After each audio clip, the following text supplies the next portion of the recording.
here at Phoenix. So again, this is the Majors Series, round number 4, featuring some of the best drivers of the American Sportsman and some of the premier racing events across America. You've seen, obviously, the last time we done the race in Australia, the track's not even around anymore. Then we, of course, had the race at Daytona with 500 laps, or 500 miles, 200 laps, the full distance. And the same thing here. We're going back to time. We're going back with the Lotus cars. This is the Lotus cars paying homage if we need to really go over anything, just tell Wesley what to go over the first event where CART broke away from USAC. If you remember, for the longest time back in the early 40s, 50s, when racing first started in open wheel racing, CART and USAC used to be formed together. Well, then there was an alliance, and then they kind of broke apart. This is paying homage to that event. It is the Jimmy Bryan 200. Of course, it's in homage and memory of James Ernest Bryan. We'll have a lot of more details on that along the way. But of course, here at this is the Phoenix Raceway of the early 90s. I just want to clarify on that. I know Phoenix Raceway had a major facelift. Obviously, everything changed. But this is, Zach, paying homage, as I said, to the 50s, the Lotus race cars, and on the traditional Phoenix International Raceway. This should be a fun race here tonight. Absolutely. It's going to be very challenging, too. These open-wheel cars are extremely fast around here, and it's really going to test the driver's ability to be able to manhandle these machines around this racetrack. It's certainly going to be very, very fun. We welcome you to our coverage of iRacing on LSRTV. Of course, we want to thank all of our sponsors that make it happen. Of course, Majors Garage. Thanks again also to iRacing on LSRTV. If you'd like to know more details, go to livesimracingtv.com. There's something about a new QR code, and I'll have some more information on that. I got to messing with that last night when I got in from announcing my real races, and I think that's pretty cool that now we can use a QR code along the way. Hey, Jeff Stabnow, Charles Wooten, they're in the behind the scenes on the live sim racing production truck, and we're ready to go here. So let's set the stage for you for what's going down tonight. Here's your live sim racing information. Again, Samuel Dyer not able to be here with us. He's under the weather. So these drivers are going to be given 5 sets of tires for a 200-lap race. There is no lucky dogs. There is no green-white checker. Remember, we're going back to a throwback to the early 50s, if you will. Single-file restarts will be enforced, as always. So it'll be like a maintained style. There'll be 2x2 to the green, and then it's single-file. Qualifying is set based on your time. That's coming up in about 7 minutes. And then Zach will go 200 laps. That is a 200-lap race. If we get a caution on lap 199, they're going to come around to a caution and a checkered flag for lap 200. Absolutely, and this race, even though it's 200 laps, it will come down to that last lap. I don't expect for anybody to really pull away here. Should be a really close race whenever it comes down to the wire. It certainly will be. Now let's take a look at the weather conditions here, presented by ML Performance on the bottom right of the monitor. And again, we're going back, throwback for sim days, 71 degrees, air temp, wind speed at 2 miles an hour, track temp is 103 degrees Fahrenheit. Obviously, it's a comfortable day, but the track with the sun bearing down on it on the sim world, Zach, it's going to make it very, very treacherous and make these cars, I think, slip and slide. Well, if he misses it, absolutely, they are definitely going to be slipping and sliding, especially off the corners here. And what makes Phoenix really interesting is that, yes, the front straightaway may be straight, but that back straightaway is not. It's a dog leg. So whenever you come around that turn, you got to be really careful not to spin the car. If you're making that left on if your overlays start acting up, go ahead and kill Watching your these drivers working their way around the racetrack again this final 6 minutes of this practice session. And again, we also want to acknowledge some other sponsors, including CRN. We are CRN.com. That's the CRN one to go. And we get you set for this event, the Jimmy Bryan 200. Hey, James Ernest Bryan, or better known as Jimmy Bryan, was born in 1926 and known for his trademark Victory cigar. Jimmy had a knack for winning the big races. Nicknamed the Arizona Cowboy, Bryan was one of the sport's biggest stars in the 1950s and became the face of Arizona. The state of Arizona, the face was his. Jimmy Bryan raced in a AAA and later in USAC from 1952 to the 60s. He won the national championship from AAA in 1954 and again with the USAC, United States Auto Club, in 56 and 57 and again in 1958. He finally won the greatest spectacle in racing. He is a winner of the Borg Warner Trophy, the Indianapolis 500 in the month of May. And after winning Indianapolis, Jimmy went into semi-retirement and raced sporadically until 1960. At 34 years of age, in a borrowed car at the Langhorne Dirt Track in Pennsylvania, his car flipped violently end over end several times, taking the life of Jimmy Bryan. And again, this race was made in homage and memory of him.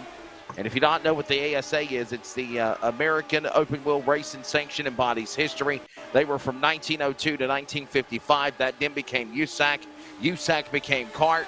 On a dismantling of the sanctioning bodies not be able to work with one another, disgruntled car owners and sanctioning body groups were mad with the setup, the format, the rules. They parted ways. And on March 11th, 1979 at Phoenix International Raceway, where we're at tonight, CART, which was the championship auto racing teams when they got away from SCCA and USAC, became CART and held its inaugural race right here in the Arizona Republic.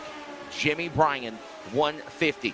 The race featured 21 drivers of open wheel go fast. In that race, Bobby Unser, who just recently passed away not too long ago, Bobby Unser won the pole. Tom Sneva was the winner, along with Johnny Rutherford, Danny Agonis, and Rick Mears. And a future CART chief steward was also made by Wally Dallenbach, also known from being in the broadcast booth of today as well. So that's the story of the Jimmy Bryan 200. And while we're here, and Ryan, it is round number 4 of the Majors Series, sponsored by Majors Garage. We'll step away. We're back with more. This is iRacing on LSR TV from Phoenix.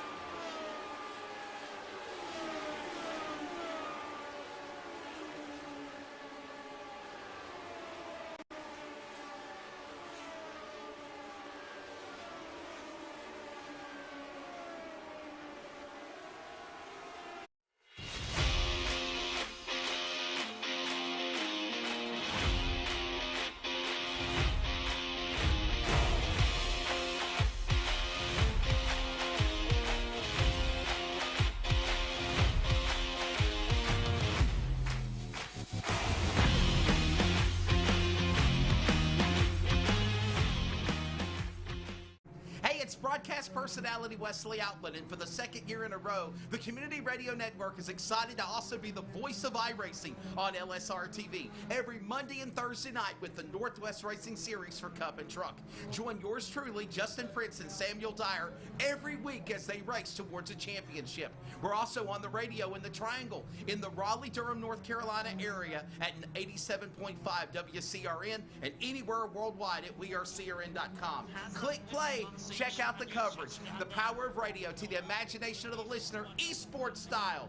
We are the Community Radio Network, the voice of iRacing on LSR TV. Check it out when you can, and replays are always up too. Hey, it's broadcast personality Wesley Outland up topside at one of the great racetracks of the world, the Caraway Speedway. And I'd like to remind you to join us every Wednesday afternoon at 1 p.m. Eastern to 3 p.m. Eastern with coverage of Finish Line, where we talk to everybody from NASCAR to grassroots, like right here at Caraway Speedway.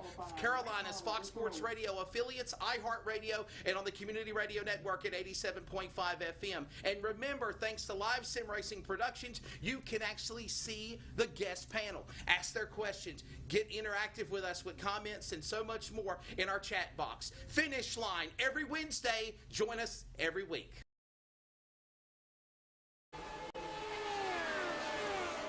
Welcome back to Phoenix Raceway as the drivers are about to wrap practice here for round number 4 of the Majors Series, sponsored by Majors Garage. And we get ready for, again, the Jimmy Bryan 200.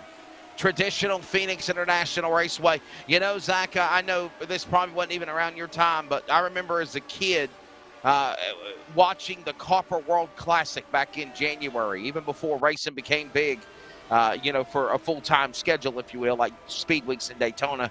But I remember watching the Copper World Classic every year at Phoenix, and this was one of those special events where it all kind of stemmed from as well.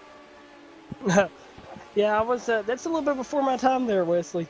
But I have heard a little bit about those events, and I've heard about how spectacle they was and how big of a spectrum they was in the racing world. So obviously those the outlasting waves coming from those are still here today, and it's one thing that I regret saying I didn't have the chance to see.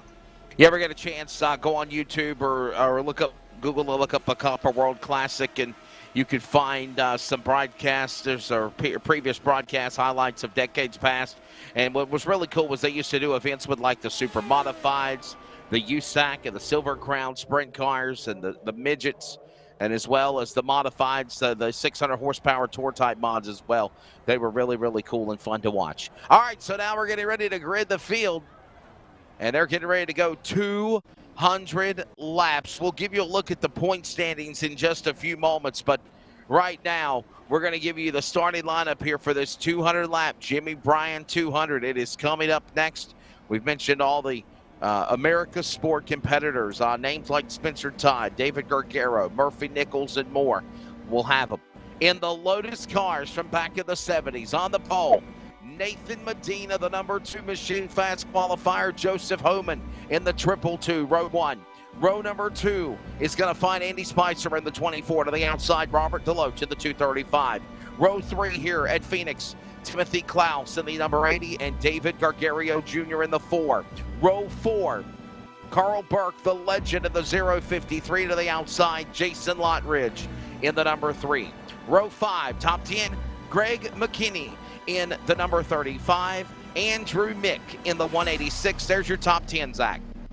Yes, row 6 is going to be Chris Yadieto and Matt Sisler in row 6.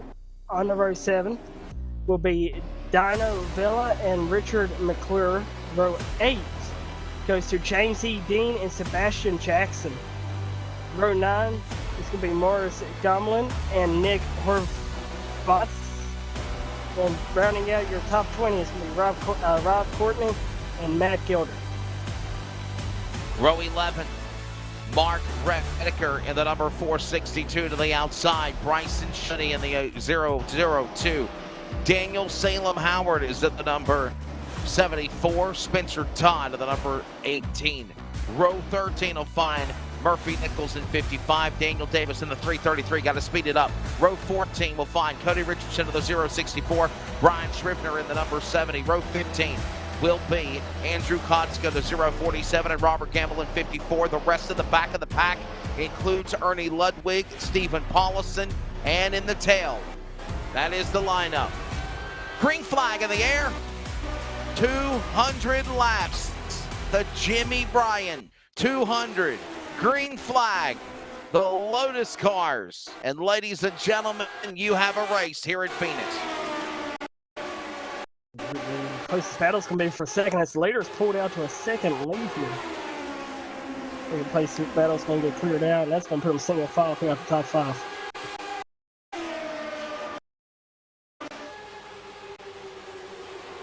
Medina up in the early going, leading. Homan in the number 2 position of the 222. Deloach there, the 3rd. Gargaro and Spicer, top 5.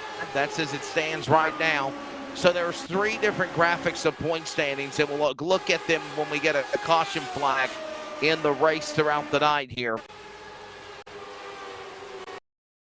As right now we're on lap number 3 of 200, and it is still Medina leading the way here in the early laps. Medina is pulling away, but Homan here is trying to catch him a little bit. He's caught him about 3/10 in the last 3 laps. That's going to be a really fast car, that 222. He's really getting around this racetrack really well right now.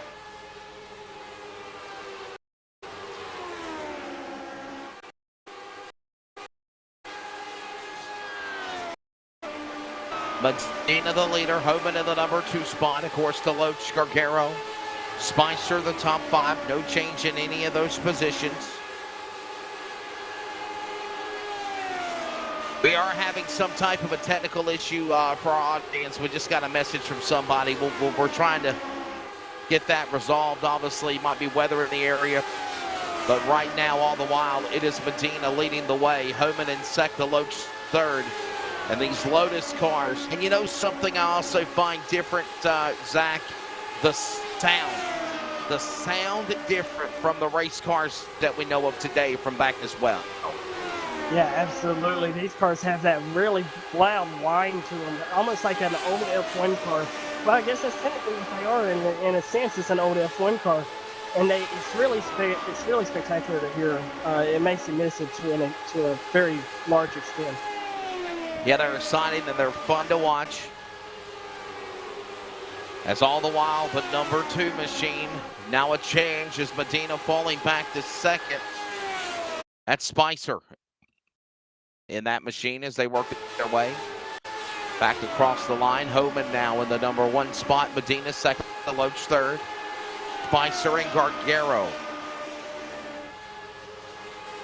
as it stands right now.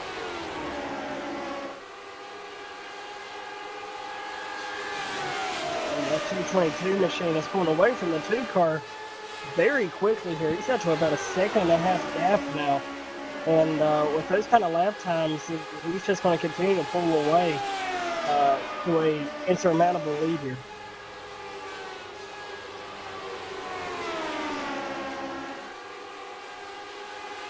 Homan, now the man out in front there. You see Deloach as those guys work their way back around the racetrack to hype the excitement here leading up to this event. There's the PC Racer team entry. The Jimmy Bryan 200 underway here. This is the 200 lap contest, 200 laps, 200 miles if you will, because obviously this racetrack is a mile in length, or over a mile in length. Homan, Medina, Spicer, Deloach, Gargaro, and that's the way they are standing at the top 5. We have some technical issues we're working on trying to get around it, still stay on the air with you as this race continues on here in the early going. Right now, just in laps in of 200, still a long way to go. There's a battle going on for 6th and 7th. It's close. Gargaro, they're going at it. Zach into turn number 3 here in Phoenix. Absolutely, he's going to clear him there. That moves that number 4 machine, looks like back an extra spot here. And all the way off of turn 4 here, he is going to fall in line. Nice single file group. You got 3 cars under a blanket down into turn 1 here, Wesley. Now that crossover move and tried to make it stick down to the bottom. David Gargaro Jr. down to the inside. And of course now, here comes the machine of Klaus trying to close in, along with the leader still being the driver of Homan. They move their way down the front straightaway here at the previous Phoenix Raceway. Obviously, it's been redone in Avondale, Arizona. The virtual sim, the Lotus cars from the 70s, and a tribute to the Jimmy Bryan 200. Back in the day when SCCA and AAA and kart and USAC split, it was known for the kart series as the Jimmy Bryan Memorial 150. And working their way now, lap number 14 of 200. Homan out in front right now. Look at this. Gargaro now gets some company up on the outside. Here comes now Mickey and Lottridge trying to reel them in on the corner. Absolutely. Over down the front stretch here. Insurmountable speed, insane speed down here in the turn 1, turn 3, yeah, turn 1. All the way down the back stretch here into turn 4. Homan, Spicer, Medina, Deloach, and Gargaro to the top 5 right now as it stands. They work their way. Lap number 17 next time around. 16 laps completed. And the Jimmy Bryan 200, Homan the leader. Something we did talk about earlier was, of course, we mentioned some things, including no double file restarts. It'll be single file, maintain, no luck dogs. Incident cap limit is at 26, so if you get 26 or more, they will be parked.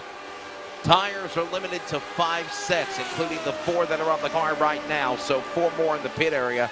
There will be a green-white checker, no overtime.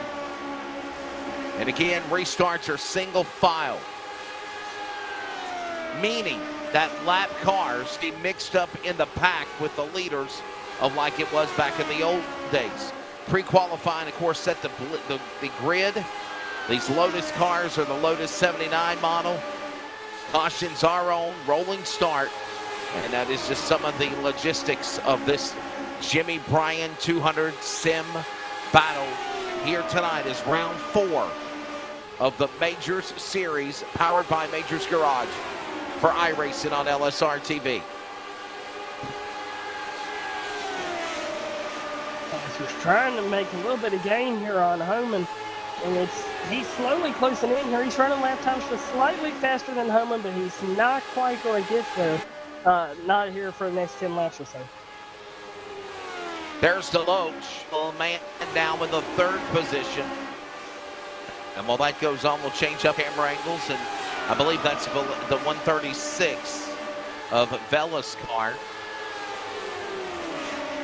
Vela gets some company from McInerney, and McInerney right behind him. Lockridge and Mickey now battle.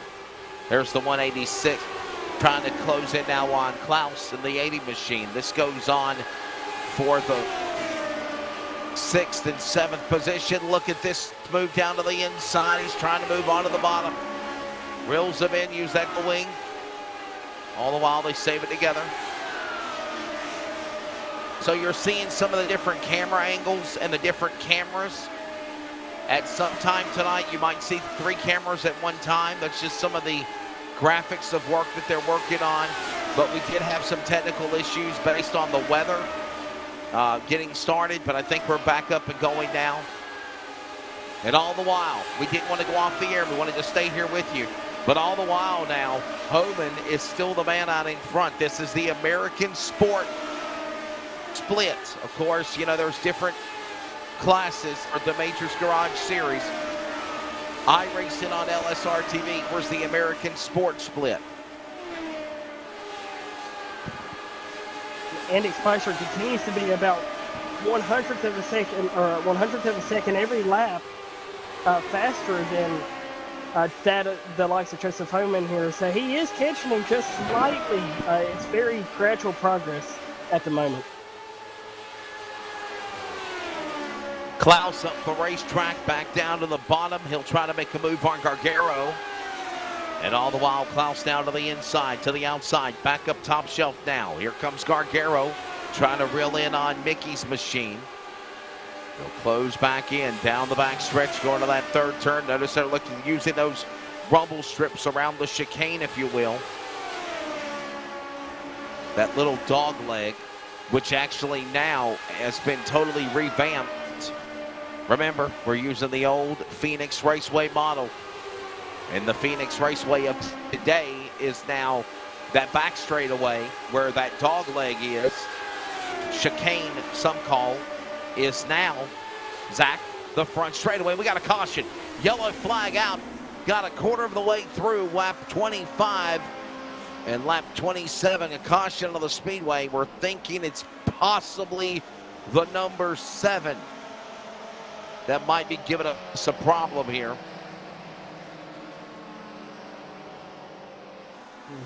Seems like unfortunately, I'm not finding number 7 on my time and scoring, so. I do not see a number 7 on mine either there, Wesley. Well, here's a replay. Look at this, number 54 going around. Problems, and that's what happened.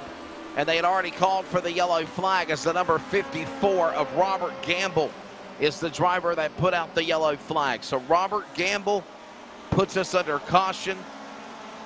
The E-Factor team, number 54. So that is the cause of the first yellow. Well, do you pit? That's the question right now. I'm thinking not. You're still kind of early in this race, Zach. Yeah, absolutely. I don't think you do. The track's not very hot right now. It's 104 degrees. These tires don't wear extremely fast. I don't see a reason to pit here. If you do, though, what you could be going for is possibly a 3-stop race. Lap 25, possibly lap 75, and then possibly lap 150. Remember, they will only go 200 laps. There's not an overtime. Here are the Jimmy Bryan 200. We mentioned the point standings, by the way. We said we'd go to them under caution here, and this is the way it stands right now for the Sportsman standings overall. Spencer Todd has about less than 5-point lead or 40-plus points back to David Gargaro Jr. Murphy Nichols third, Mickey in fourth, Medina the top 5. And, of course, there's a look top 20 of the Sportsman point standings. However, there's other standings. This is the Sportsman team points standings. And, of course, Evolve Sim Sports Academy is currently the points leader to that, but it is very close, less than 20 points back. Mad Sim Racing, Forge PC Racer Sport 1. And while that is also going on, you see the rest of the top 20. And then there's the Legends Sportsman point standings. And I believe this is for the veteran racers, if you will, and the legends of our sport. For Sim, win the major series. Maurice Gomillion has right now about close to a, 80-point lead over Robert DeLoach, Jason McSparron. Robert Gamble just put us under the yellow flag. Brian Schriffner as well. There's a look at your top 20. That's the 3 different points brackets, every event for the Majors Garage, or the Majors Series, powered by Majors Garage. Hey, by the way, if you'd like to know more, go to majorsseries.com. And, of course, this event brought to you by Majors Garage. And want to remind you of the next event coming up here for the Major Series after tonight, the Jimmy Bryan 200. We're going May the 1st to Hungaroring, Donington Park National Track, Road Atlanta, full course. It is the Porsche Cup Wild, and that is on May the 1st. Sunday, May the 1st. Sunday, May the 15th. It's one I'm looking forward to with those Delaras, the Indy cars, and the Indianapolis 500. Virtual greatest spectacle in racing. We're going 500 miles, 200 lap coming up. And that will be on May the 15th. June 5th, round 7, Le Mans. Of course, on June 5th, and then it's the World 600 on June 26th. And we are back to green in the Jimmy Bryan 200 here tonight, Zach, at Phoenix, 30 laps in. And Joseph Homan gets a huge lead over Andy Spicer and Robert DeLoach here. A safe battle for P2, and that's going to be a really good prolonged battle here. And that's going to open the door for Nathan Medina to look to the inside here. Crossover moves by the 24 car. Andy Spicer back to the inside of Robert DeLoach here through turns 1 and 2. Yeah, the man out in front of Joseph Homan leading Robert DeLoach, Spicer, Nathan Medina. Highest climber of the race right now so far in the first 30 laps has got to be the driver up 8th spot. That is the man currently in 17th of Murphy Nichols, and we got trouble. Oh, my goodness. One flipping, flying through the air. That's the number 24. And they're still wrecking behind them as they're all trying to get on the binders to miss him. Andy Spicer, airborne. And the high-class number 24 puts us under yellow flag for the second time here with the Lotus 79s at Phoenix and the Jimmy Bryan 200. Here's a replay, Zach, of what happened. See, they're working down here into turn 3 here at the Phoenix International Raceway. We're going to see... Oh, my goodness. Oh, wow. That's a horrific crash. Man, oh man, it just seemed like Spicer just came down on him, and there you see some more cars just get in on the binders to miss him. We're going to go on board with the 24. Watch this.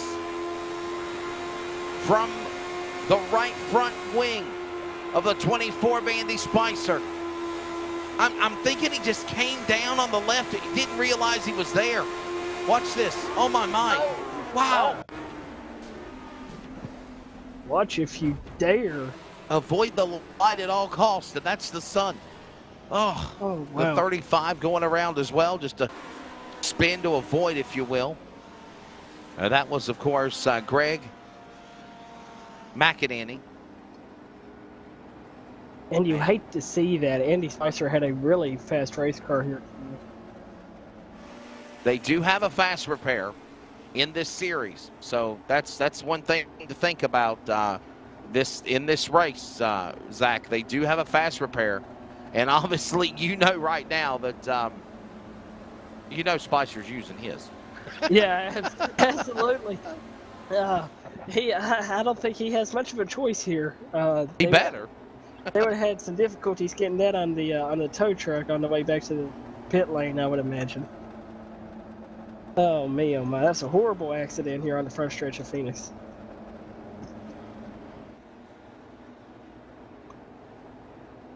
I'm not sure if all this information makes sense, but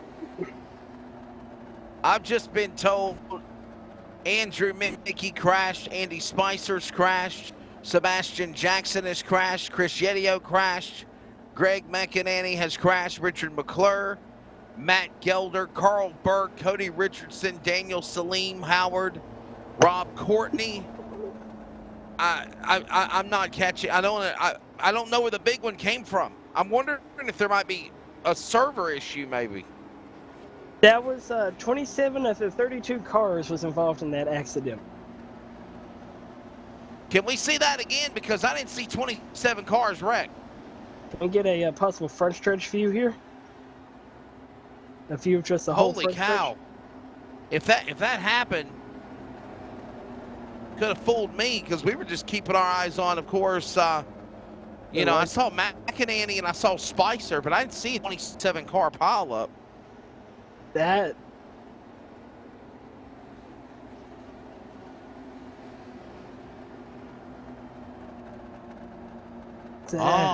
Be major. So what we're being told by our producers, Zach, so basically if you hit a threshold going under your speed limit at full speed and drop down, they're going to consider you a part of the accident, basically. It's what it is. Oh, okay. That makes a little bit more sense here. Because I know that accident they're saying a speed threshold triggered that, which made everybody else those weren't all wrecked. It's all okay, Jeff. Thank you, our producer. We got Jeff Stab now and Charles Wooten working behind the scenes here. So that was a speed threshold is what caused those drivers to say that they're in the wreck, but it was mainly just the accident involving Spicer. Hey, by the way, Jimmy Bryan 200, of course, coverage of iRacing on LSRTV tomorrow night. The next round of the NC811 Call Before You Dig Cup Series. That's on Monday night, 8 o'clock.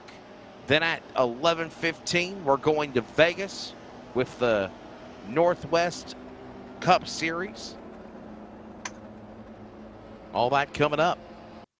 Make sure you join John and myself for the Sim 500, Justin and myself for the Northwest Cup. All right, so all the while, we'll get ready for the restart. Remember, one of the things we talked about is the opportunity for fast repair. It's one given. There's one fast repair. However, there's no double file restarts. There's no lucky dogs. There's no wave arounds. There's none of the choose rule. There's none of the things, Zach, that we see in racing today that maybe today's generation of race fans might not have liked back then. That's one way to put it there, Wesley. Yes, that is very correct. We are old school racing here. So we can call it, we're back in your back in the time that you originally started as they come off turn 4 here looking for the green flag. Coming to the line, green flag, back of the air, Lotus 79 and the big Bryan 200 back for the Majors Series. Lap 39 of 200. Working this lap this time by with Homan, Deloach, Medina, Gargaro, Klaus, the top 5. We watch these guys work away. There's Medina. Pole car falling back down to 3rd. Well, I think we had some a little issues earlier, but I think we're back at golden now. Let's rest our voices and let you hear the roar of those Lotus 79s from back in the day for the Major Series, and I'm understanding we are not ready to do that yet. So I'm sorry. I thought BJ gave you cameras. My bad.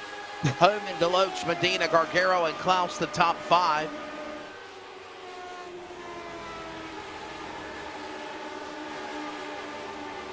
Look at all this great racing going on. I love the sound of these cars, as I said, Zach. These cars that sound, I grew up with those. You don't hear them anymore today, and the only time you really do hear them is when you go to Indianapolis for the 500. The whine is very unique. It makes that arm hair race up, you know, it gives you goosebumps to think about the power that these machines are creating.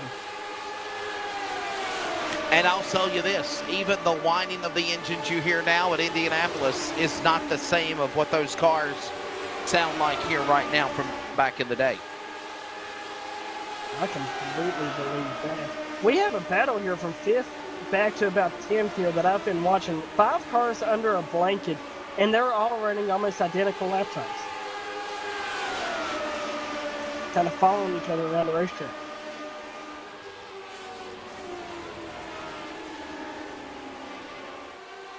Ooh. Oh, wow. Oh, little sideways there for a moment. They hold it.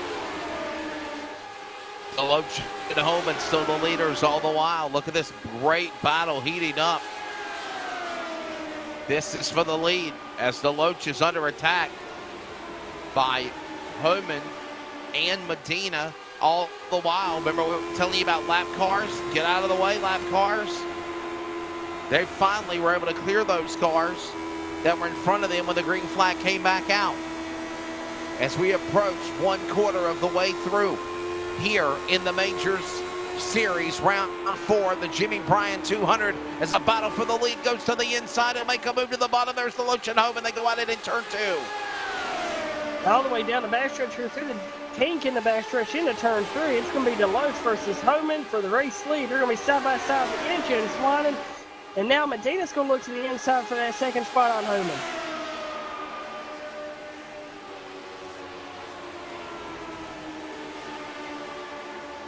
All the while, they work way back around start finish. When they come back around, we're closing in on 50 laps and 1/4 of the way through. Deloach, sideways, Homan, sideways. They hold on together. Look at them go back off into the corner. You saw what happened with Spicer's car, where honestly, if you a little too close to the other guy in that open wheel, they make contact with the wheels and around you go. You don't want to make that mistake, especially in the early going. Side by side for third. Now Homan washed up the racetrack a little bit. That gives the opportunity for Grago Jr. to go to the inside here. That number 4 machine's going to take that spot with ease. That's going to move Grago Jr. up to third. So that makes your top 3 now Deloach, Medina, and Grago Jr. with Homan rounding out your top 4. Man, it looks like my buddy broadcast partner Zach able to give me a picture, if you will, from the accident. And we do see some more cars that were flying through the air that we missed. But again, it wasn't a 23-24 pileup. That was a speed sake there, as they called it a speed threshold that triggered all of those names. We're 1/4 of the way through. And the Jimmy Bryan 200. Round 4 of the Majors Series, powered by Majors Garage. And Zachary and I will give you a full-field rundown as it stands right now with 33 drivers that took the green flag. Rob Deloach is the leader. Nathan Medina second. David Gargaro Jr. third. Joseph Homan is fourth. Jason Lottridge fifth. Nick Horvath is fifth. Lottridge just got past. Matt Sisler is in the 7th spot. Timothy Klaus 8th. Bryson Schutte 9th. And Murphy Nichols currently in the top 10. Matt Gelder, Cody Richardson, Maurice Gomillion, Andrew Kotska, Ernie Ludwig, and Spencer Todd the first half. 50 laps in, and Zach will give you the rest of the rundown. We got a caution. Hold that thought. We got a yellow flag on the speedway. Caution is out.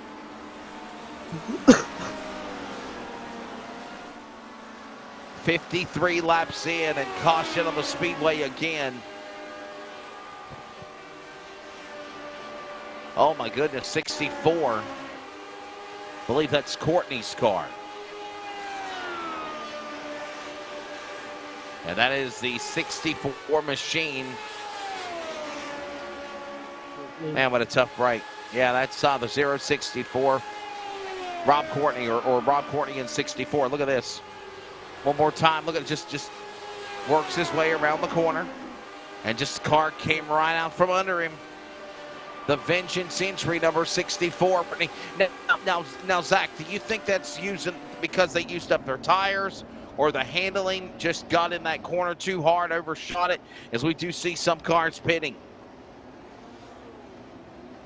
I think that was just a little bit worn out tires with a lot of horsepower and really slick racetrack.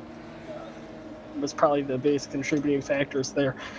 As I would expect for most of the guys to pit here. You've ran a quarter of the race now. You can pit on lap 50, 50 and 100 almost, and 50, 100, 150. Still do a 3-stop strategy like I was talking about earlier.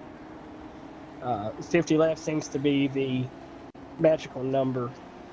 So the PC racer of Deloach is on the pit lane. There's some others pitting, as you mentioned. Jason Lottridge, Murphy Nichols, Ernie Ludwig, Brian Shrivener, Mark Redeker, and Dan Davis. Dino Vella is also cars that are on the pit lane. All the while, we keep an eye mostly on the camera of the 235 of Rob Deloach, as he's been one of the front runners here. 55 of 200 laps of the Jimmy Bryan 200 about to be completed.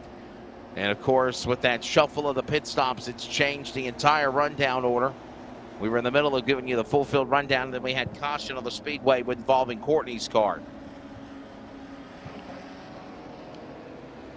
And these cars are absolutely muscling around this racetrack whenever we are under the green flag conditions.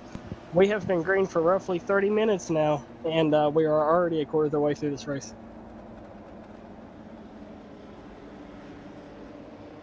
Yeah, we're 56 of 200 laps. Obviously, this is our third caution of the event. Race summary down on the bottom left of the monitor. We can at least give you the first 50 laps of this race so far. There it is. 3 caution flags. Caution laps at 11 of 55 laps completed. And there's been a total of 5 lead changes so far. That brought to you by LiveSimRacing.com.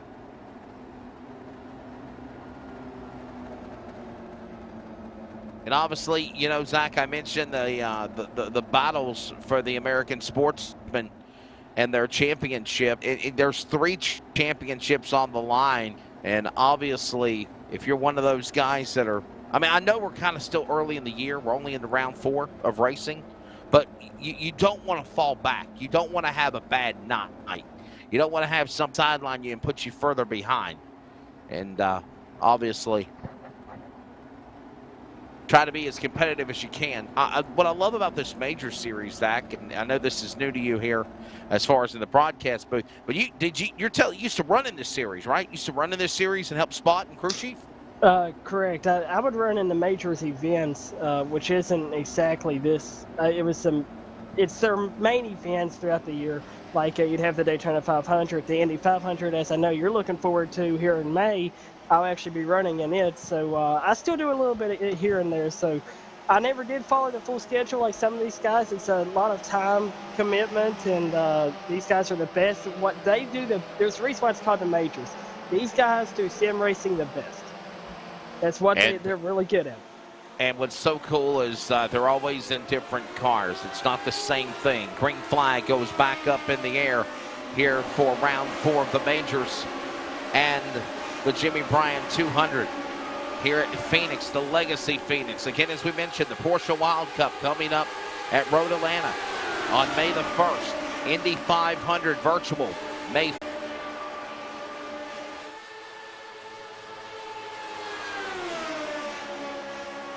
And we're back here.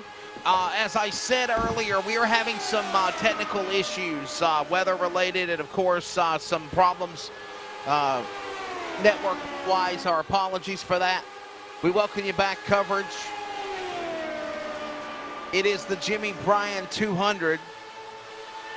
Zach Hager, Wesley Outlet here with you, and nothing has really changed as we went back to the restart, except for Nathan Medina on lap 67. Zach is now the new leader in the number 2. Yes, and right behind him, David Garago and Joseph Homan, who has his lowest running position this race so far, has been fourth. So Joseph Homan staying consistent here. So is Garago and Medina. That's your top three. Horvath back to fourth, and Sisler rounds out your top five. Leaders work their way back down the front straightaway. Medina, Gargaro, Homan, 1, 2, and 3, followed by Horvath and Shuddy as they work their way back into the third turn, which is the old Legacy Phoenix International Raceway. These 79 Lotus cars, they've been exciting so far. We've had some thrills and spills, some chills, but for the most part, it's been an exciting race, and this race is approaching close to lap 100 of the halfway mark. Remember, they will not go to overtime. There's no green-white checkers. There's one fast repair. 5 sets of tires, 4 in the pits, 1 that are on the car right now, and some have already pitted. Some have already made multiple pit stops. And we're back up the time and grid. There you see right there the interval back from first to the full field of 32 that took the green flag. 70 laps in of 200, and again, Nathan Medina, the man that started on the pole, is back out in front. But not by much. Even Gargaro right there in his hindsight. One wrong slip, and those Vengeance teammates are going to battle it out here for the lead as well, Zach, as they work to the short chute into turn 3. And down here into turn 3, that bright paint machine, well, I guess that's kind of purplish. He's going to fall back here. Takes a little bit wider entry. Haven't seen that line yet as the teammates battle for the race lead. P3 goes to Homan, and you like to see teammates running good together, or well together. That means that they are really working well, and there's good team chemistry there. Medina, Gargaro, Homan, Horvath right now, the top 5. Everybody keep our thoughts with our buddy Samuel Dyer. Man, I hate for him. He literally just came back from vacation and got sick when he came back. He's been feeling under the weather. And hopefully he gets back to feeling better soon. But Zach Hager joining us. Now, Zach, before we got knocked off on the broadcast, one of the things we were talking about is that you used to be a racer in this series, and then you kind of crew chiefed as well. Yes, I did. I've actually crew chiefed a couple of the World 600s for them. What used to be the Coca-Cola 600. I crew chiefed them back in 2017 and 2018, raced it in 2019. I failed to qualify for the Daytona 500 in 2020 with the Matrix race. So these guys are the real deal. They're real difficult. As we see our leaders talking about difficulty, they're going to have some difficulty getting around this lap traffic as they're sideways and side-by-side battling for position in front of them here at Phoenix. But yeah, it's a major series. I did use the crew chief and drive for it, and I would say it's truly a spectacular series.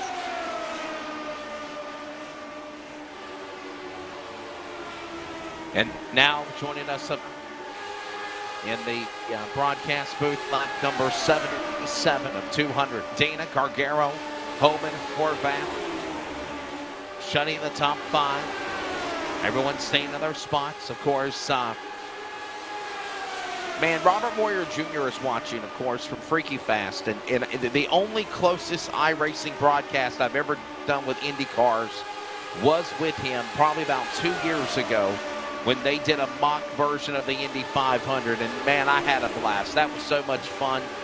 And of course, like I said, I'm looking forward to in about less than a month for the Majors Series version of the greatest spectacle in racing. This is the 79 Lotus open wheel Indy cars. They're not even Indy cars, my apologies. This is from the kart days. This is the cars, and this is the track when USAC and SCCA and AAA split, and they created what was CART, Championship Auto Racing Teams. CART in short. The first ever race, Zach Hager, was right here at the Phoenix International Raceway. And the race was entitled the Jimmy Bryan 150.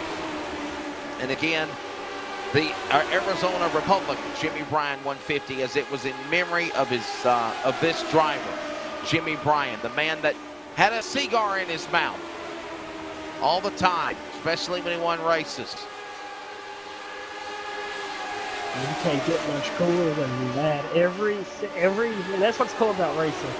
Every series has some legends, the guys that made that series. And Cigar Man over there, as I call him, obviously he made carts and made it what it was. And oh, the leader's going to get into a lap car. That's going to turn a lap car around. Major accident on turn 2.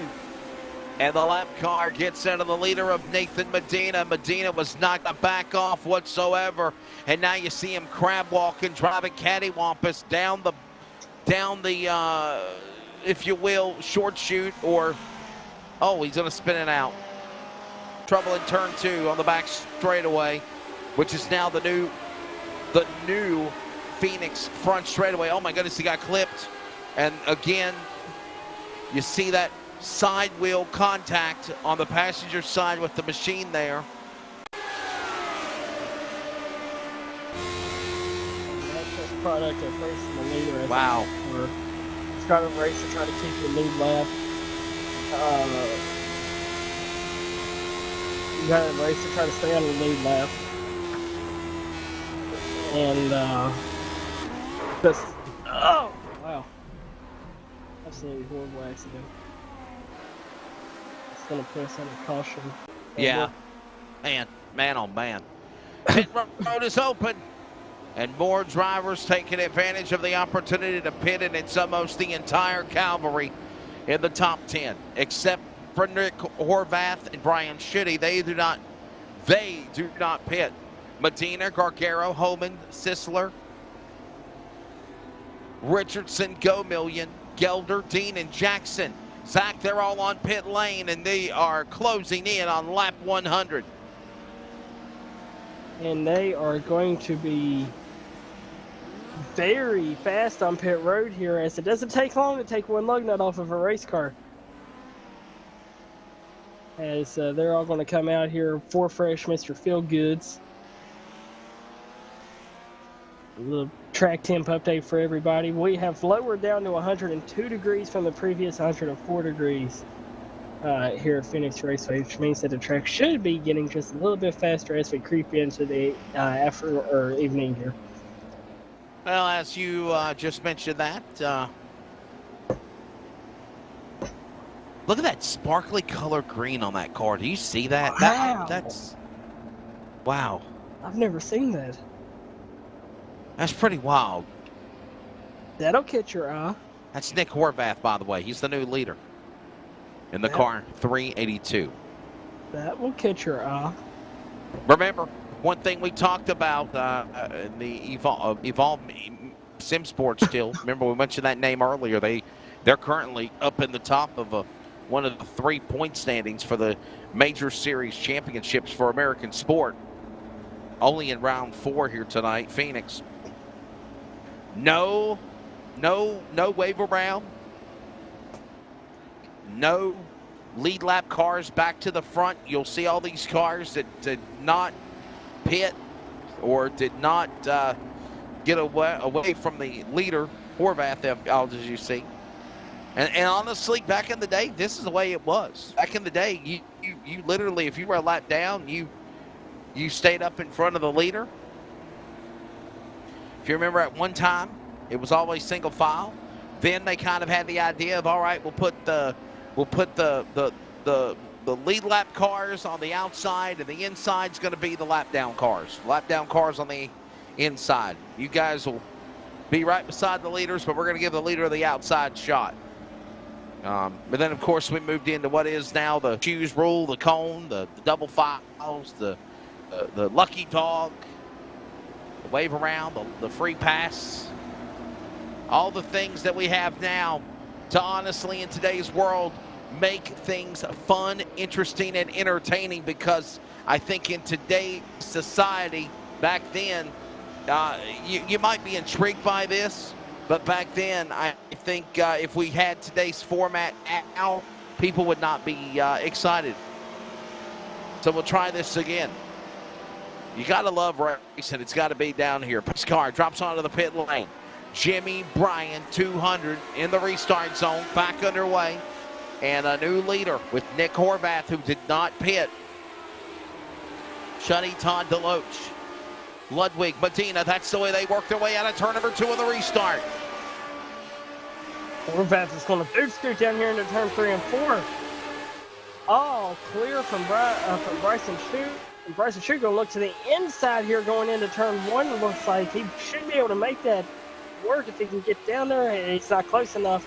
He's going to back off. That's just going to give them about a car separation as we have a battle for 4th place. And you saw what happened, man. As soon as they dropped the green rag, those lap cars, they just scampered to the top, to the bottom, and just said, okay, guys, just pull away. And that's exactly what Horvath and Shute did. They literally just got away from lap traffic and set sail, and they're in their own little world right now. And all the while, we're approaching lap 90. And already, not even 5 laps after that restart, first and second place is pulled out to a 4-second gap due to those lap cars over the 3rd place runner, Spencer Todd. That is a very, very large gap to try to make up for the last half of this race. Horvath, Shunny, Todd, Ludwig, all those guys holding it together. They're trying to stick it 3 wide again here in just a moment. They work their way back into the 3rd turn.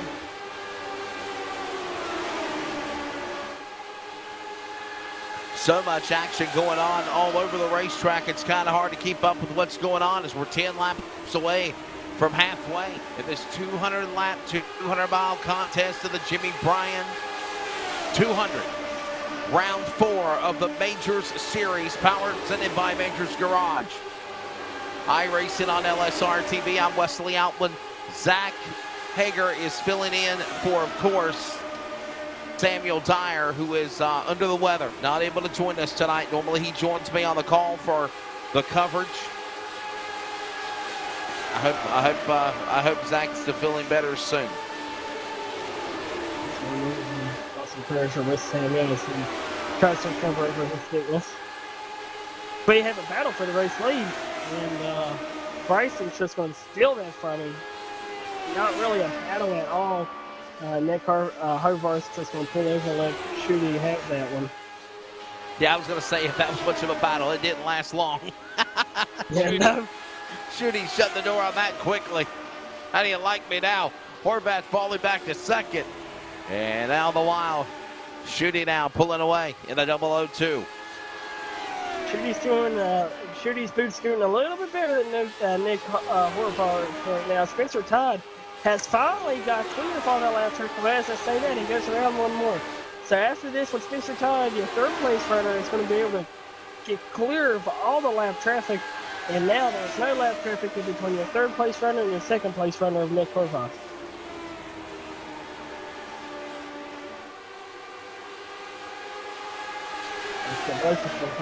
Same thing here. Following Spencer Todd through. That's not the alert, sorry. That's Chris. That's the 27 of Chris Yedio trying to get around the lap car as probably can do. That's Deloach is about 5 cars behind them.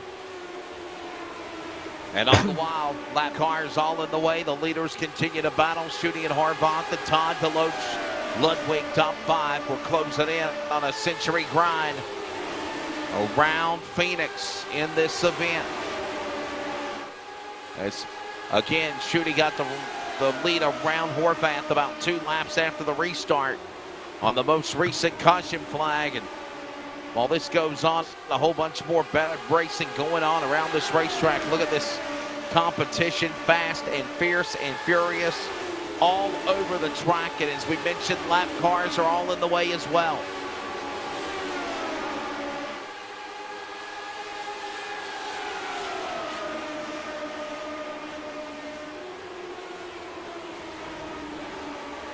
Most of these lap cars are now starting to go up to the high side, and you look saying, okay guys, y'all can have it on the bottom, just leave me alone please. I'm just trying to make laps around here. As 5th place runner, that's Ernie Ludwig is going to be looking. And he is currently coming down to the cross flags, and it will be halfway in this race. There he is, as the man of 100 laps in is the driver of the number 002, Bryson Shute. And Bryson Shooting has now started picking off more lap bars. And we are now officially halfway and ready for the second half of the Jimmy Bryan 200, Zach. Absolutely, and these two leaders, they continue to battle. They have now opened up a 7-second lead over Spencer Todd almost. 7-second lead that Nick Harvith, Hovarth, and Bryson Shute has done on Spencer Todd here.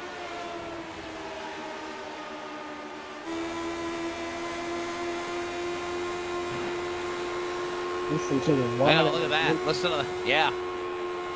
That's right from the back of the driver compartment where the engines are.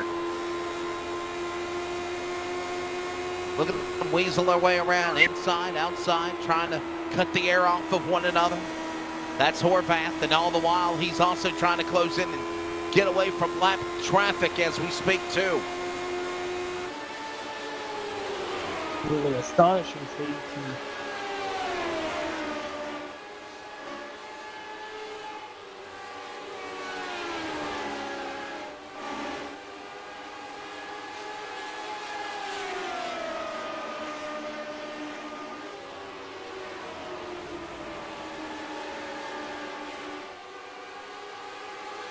I love that sound. Listen to that roar coming down into turn number 2, into the short chute, if you will, or the chicane dog leg at Phoenix, which is now actually where the start-finish line is all at now in reality. Then all the while. And Wesley, since we are at the old Phoenix here, what does not having that dog leg paved, how even effect does that have on how the finish of this race could be? I mean, if you think about it honestly, it's kind of a mindset of it's just going the opposite direction. Now, yes, you might see opportunities of the past where you got that long straightaway, and if you're a driver and you're thinking to yourself, okay, I got a shot to come after this guy, and I've got a long straightaway to do it. Back in the day, you had that opportunity. Now, with the new Phoenix Raceway, everything's rechanged. And again, but here's the thing, it's not changed. What I mean by is they just basically did a facelift as far as moving the start-finish line to the backstretch to the front stretch. That's all they did.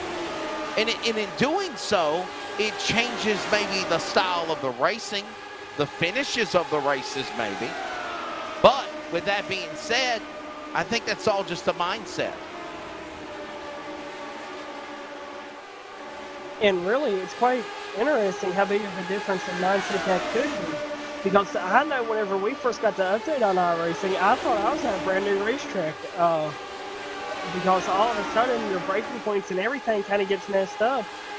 As it seems like even the pavement, it seems like there's different marks on the pavement. And no, we have a wreck involving our second place driver and a left car. Caution flag is out. We got multiple cars involved, and Horvath is one of them, as our colleague Zach just reiterated on. Oh my goodness. Caution out, by the way. Here we go again.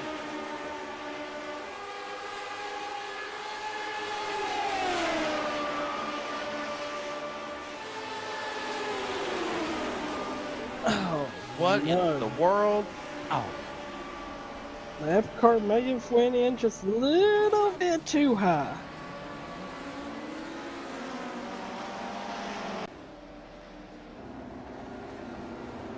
He zigged when he should have zagged, it looks like.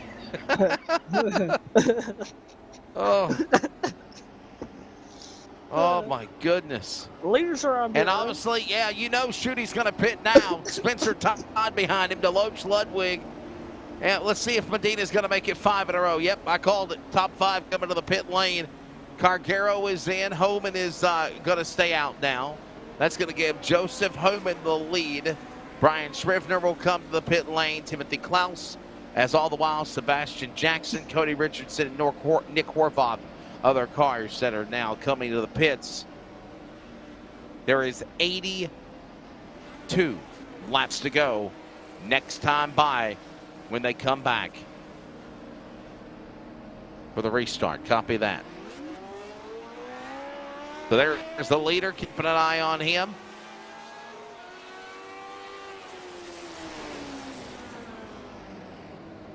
And you see the results of what happened by making that attempt. You see this now. You fall all the way to the back now, Zach. Yeah, you've got Bryson's going to have a little bit of work to do here, but that car, he had pulled over him and Horvath, or Hovarth, or however you say it, is they had pulled out to an 8-second lead over the likes of Spencer Todd there. So I do believe Bryson is going to be. He may be okay right here. A lot of racing to do. It's not too difficult to pass here. You've got that bottom, middle, and high line, which we have seen 4 different cars run so far. It seems like everybody in the field's running a different line, so we should be okay to really see Bryson get back up there. And so that's going to give the lead back to none other than Joseph Homan, who dominated the early parts of this race and hadn't been running lower than 3rd place until here recently. So if I'm a driver out there right now, I'd be a little bit concerned that we've gave Batman the lead back.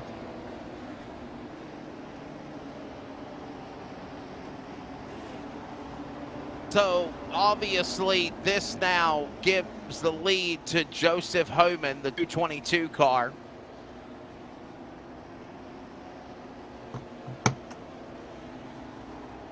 As we continue to show you the driver there of 002 of Shooting. Shooting came to the pits. He's going to restart. Oh my goodness. He's going to be restarting 5th, but he's got to get around all this traffic, if you will. Absolutely, and Homan has not got an easy look in front of him either. Well, seems like he's let the lap cars go around. I was going to say, a couple laps ago, Homan had about 6 cars in front of him, and I was looking forward to see how he could get around them. But they seem to have let the lap cars go around the pace car here. And so we're going to come off of turn 4, and Homan's going to do a little bit of boot scooting with his dancing partner back there, Stephen Polician. Jimmy Bryan 200 ready to come back to green here at the virtual Phoenix Raceway.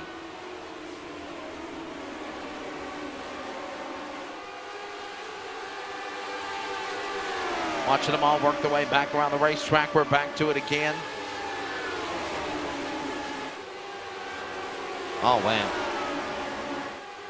And you notice, Zach, they didn't waste no time getting right back to the whip again, dude. They quickly got right back up to speed.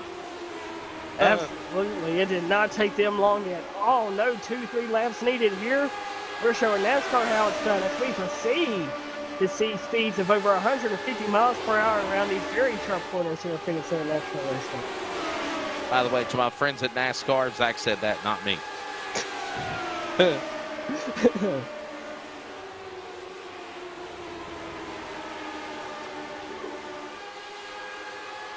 117 of 200.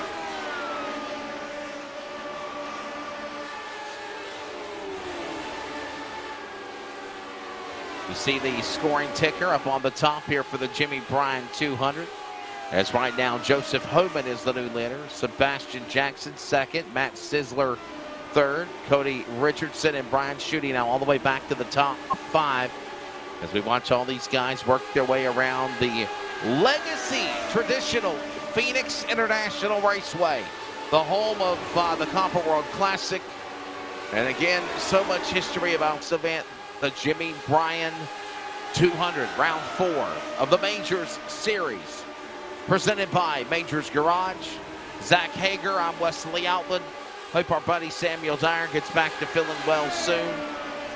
We had some technical problems earlier, but man, we rock and rolled. We got through it. That's just awesome work as always by our men behind the scenes in the LSRTV Rocket Media production truck of Charles Wooten and Jeff Stabnow. And you're seeing a great one as we're closing in on 80 laps to go. Homan, Jackson, and Richardson and Sizzler now battle. That's going on as they go to the third turn. Absolutely, and they are battling tooth and nail here. These guys are really manhandling these machines as we jump back up here and watch the likes of, now, looks to be the blue and white car, the 63. That may be the 64, the 2-car race there. He's going to be battling. Get on tight here.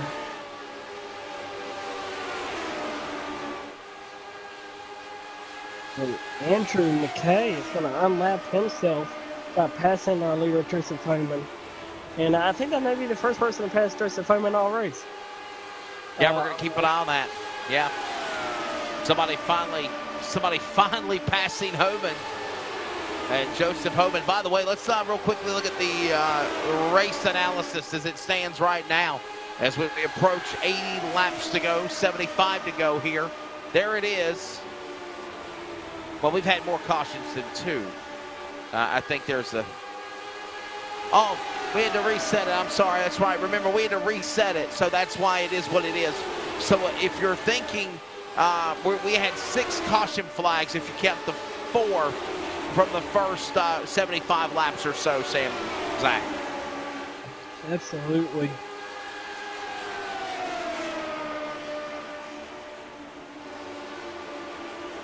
Very clean racing so far in this one. Other than that one big wreck we had, we've not really had any accidents involving multiple cars at all.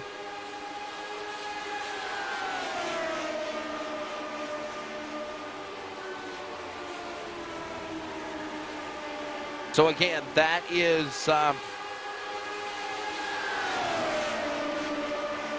that's the deal of what just where we're at as we are approaching the finish of this thing. I'll tell you what, we're on lap 125 completed, 75 laps to go. Zach, what's your take of the first 125 laps of this race? 1 1/4 done, 75 remaining to the finish. I believe this race is going to be Joseph Homan's to lose. Because that man is driving that race car better than I have ever seen anybody drive a Lotus 79 at all here on iRacing. He is absolutely zooming around this racetrack, doing a lot of good boot scooting. As Sebastian Jackson, as I say that, Sebastian Jackson turns a lap time about 10th faster than Joseph Homan last race. But very clean racing so far, a lot of good passes. Because the Major Series, once again, showing why they are the best at what they do around iRacing.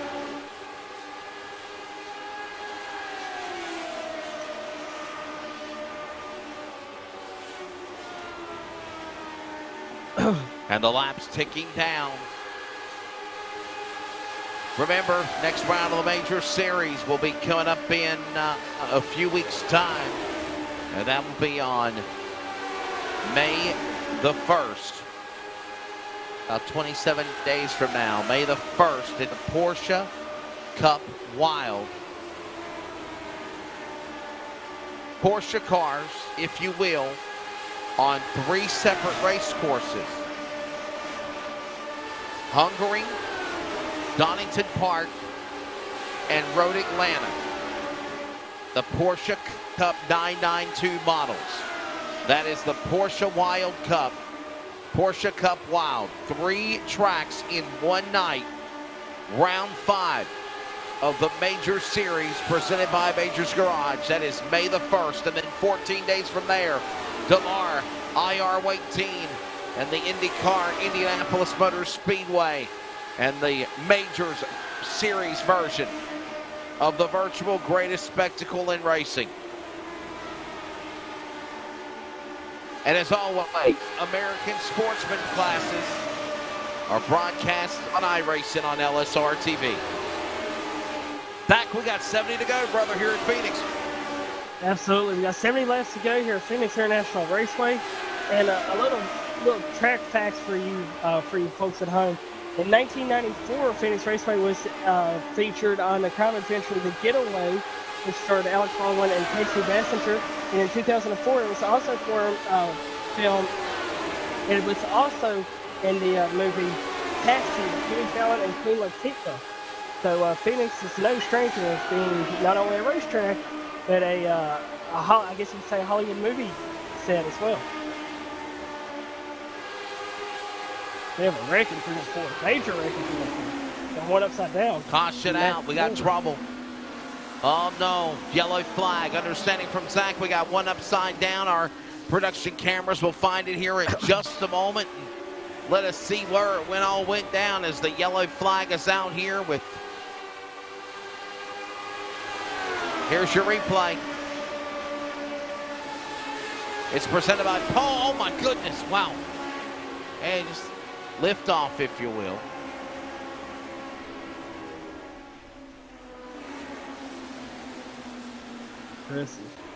I can't tell from the number what number that is. That is Matt Gelder in the number 69 car. Okay.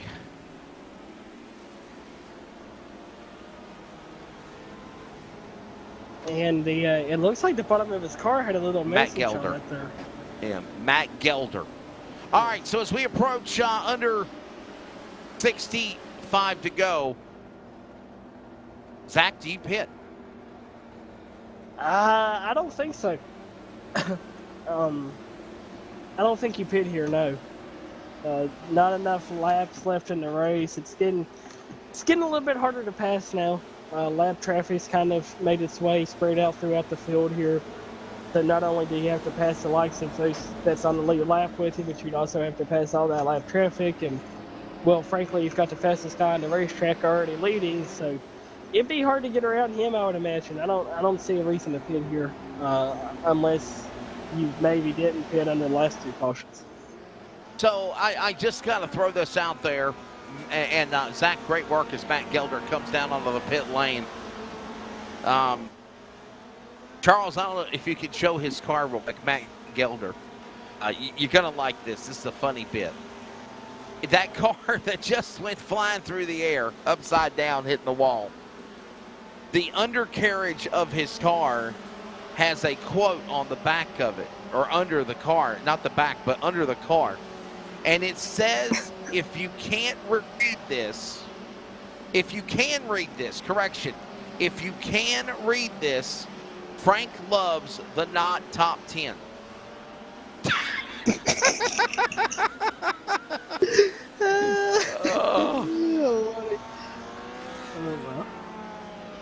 If you can read this, Frank loves the not top 10. There you go. I guess Matt Gelder does not like being in the top 10. Because right now he's...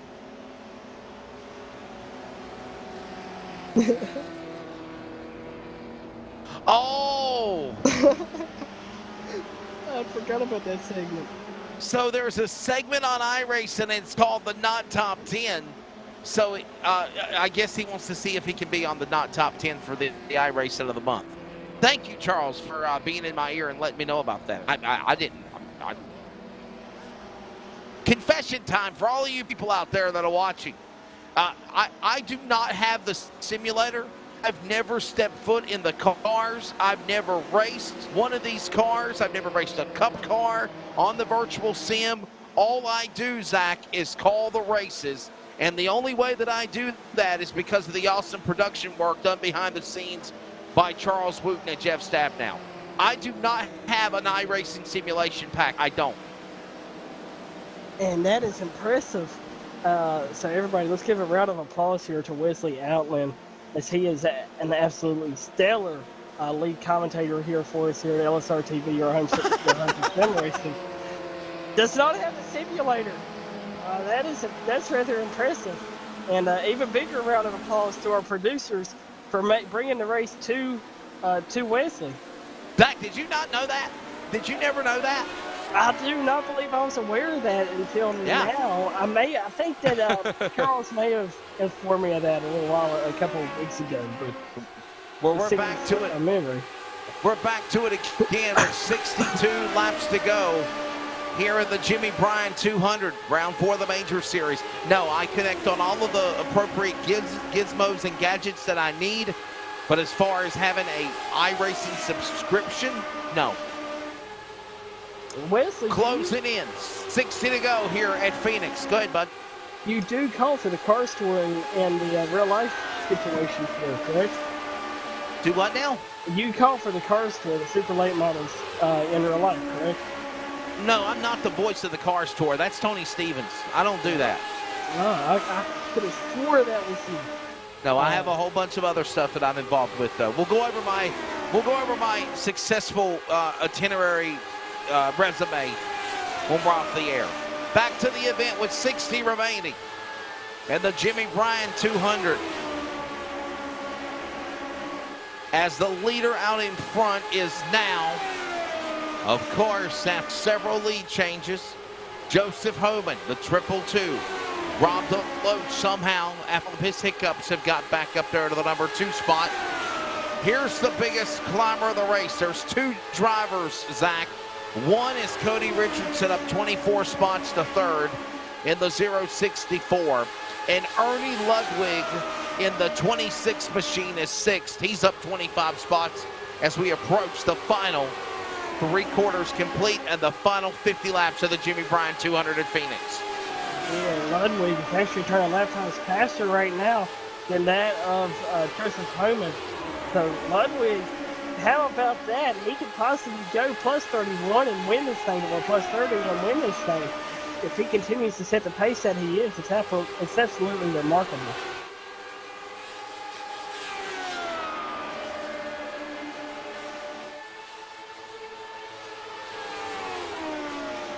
And all the while, 60 remaining leaders coming off the front straightaway here at Phoenix. Joseph Homan, Deloach trying to reel him in. Is he there? Not yet. And that's actually Andrew. That's Andrew Kotska, by the way.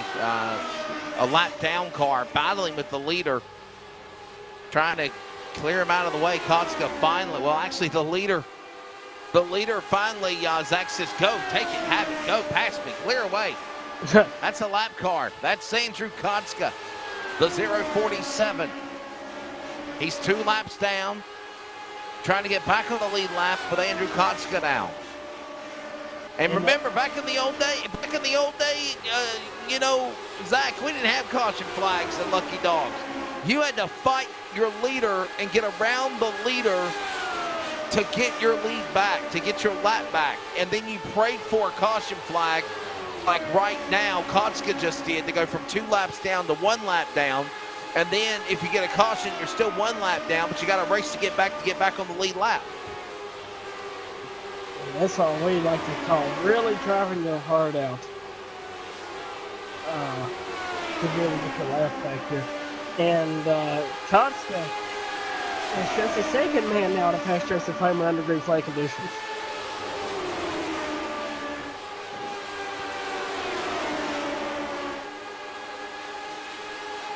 And then just follows Kotska. So would you say that Homan's kind of just biding his time behind Kotska right now? And they don't really want to race him, just wants to be by himself, fall by himself, single file, not have to worry about him on the inside or outside of him, playing it safe sort of racing. Yeah, I mean, for the time being, I mean, he's just kind of lying in the weeds, if you will. He's still, I mean, I know we're closing in on 50 laps to go, but, I mean, there's still 50 laps to go, okay? I know that it's just short hairs, but you still, whoa, we got one off the pace. That's Kotska. Up in turn 3, he's in trouble. That's Kotska. Yeah, Andrew Kotska now dropping down to the apron onto the pit lane. So whatever problem Kotska had, it had to be more than what we thought. And man, he battled so hard to get back around the leader to get back one of his laps of Joseph Homan, and now he's coming down to the pit lane and he's going to lose all that ground. And that's whenever Joseph Homan says, man, I'm glad I was not on the outside of Kotska, whenever it seemed like that may have been a mechanical failure if we have a caution on the racetrack. Up. Caution out. Oh, no. We're going to find out what happened here.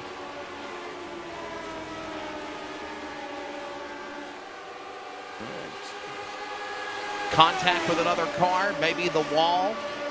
We'll find out as they work into the third turn. That's where Konska was at just a moment ago. Oh, yeah. Oh, look at that. Car just came right out from under him.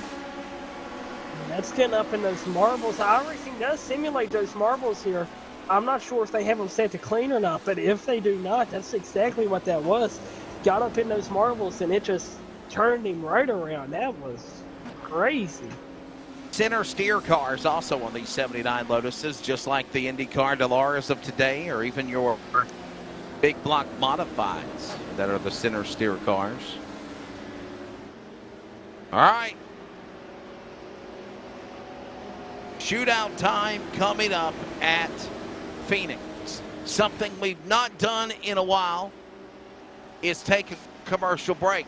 We're going to do that right now, and then we take you to the checkered flag as Homan, Deloach, Medina, Schutte, Gargaro all pit. Under 50 remaining at Phoenix. This is iRacing on LSRTV, the Major Series, presented by Majors Garage.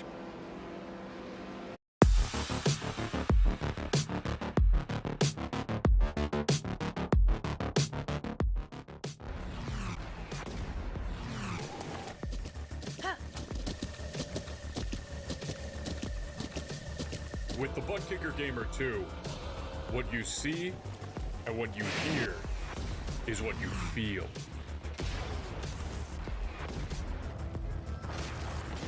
Butt Kicker. The future is feeling.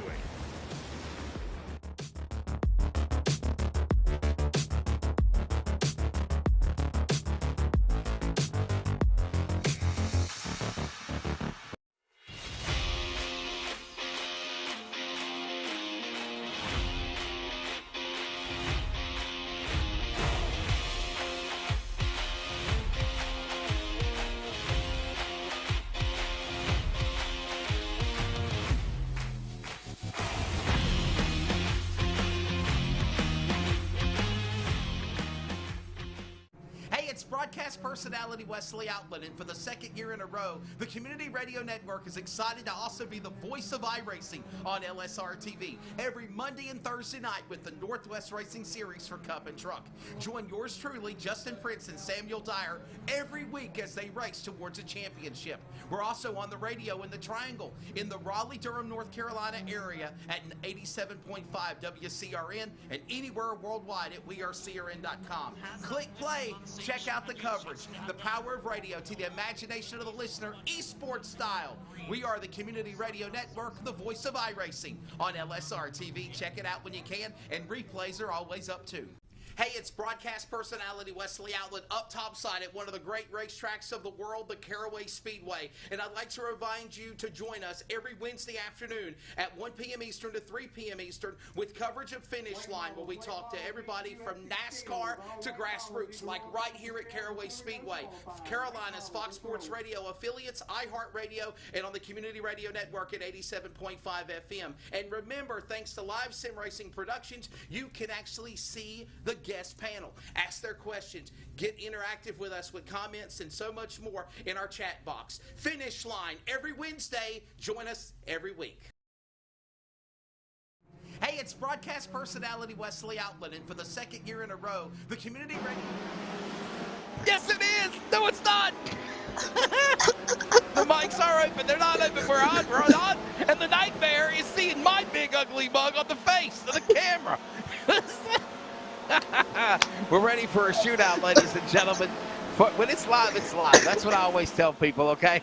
Zach's like literally become unglued, my partner here. We're going back to green. 45 to go here at Phoenix. The Lotus 79 cars and the Jimmy Bryan 200. Take a swig of water. Come back. All right, we're back here racing. The National Raceway. Through turns 3 and 4, we've got a battle for second place here. Robert Deloach and Nathan Medina, and it's the same top 3 that we've seen pretty much all race. These guys raced earlier in the race, Wesley, and Joseph Homan got the upper hand in that one. Do you expect more of the same here? Do you think that Nathan or Robert can get up there and show Joseph how it's done? So race fans, just to remind you, so you are aware and you know there is not an overtime. There's not a green-white checker. There's not anything of that caliber here for this Jimmy Bryan 200 for round 4 of the Major Series with the Lotus 79 cars. They will basically race 200 laps. If there's a caution on lap 196 and it takes 4 laps under caution to get to lap 200, the race is considered official. They race under the caution and the yellow flag. Zach, that's the way they did it back in the day. And like you were saying earlier, that's one thing that I'm not sure if we still did today that many people would be so happy about. Exactly. Because it does. It takes a little bit of the excitement away from the sport, but also brings in a whole nother level of excitement, if you will. Why do you think a majority of people back in the early 2000s changed it? That's very true. And the safety hazards of a single fall or a double fall restart, from my understanding, they switched it due to safety. But at the same time, you would think that a single fall restart would be more safe than a double fall restart.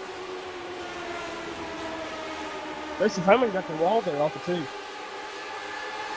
And I think that may have done a little bit of damage to him.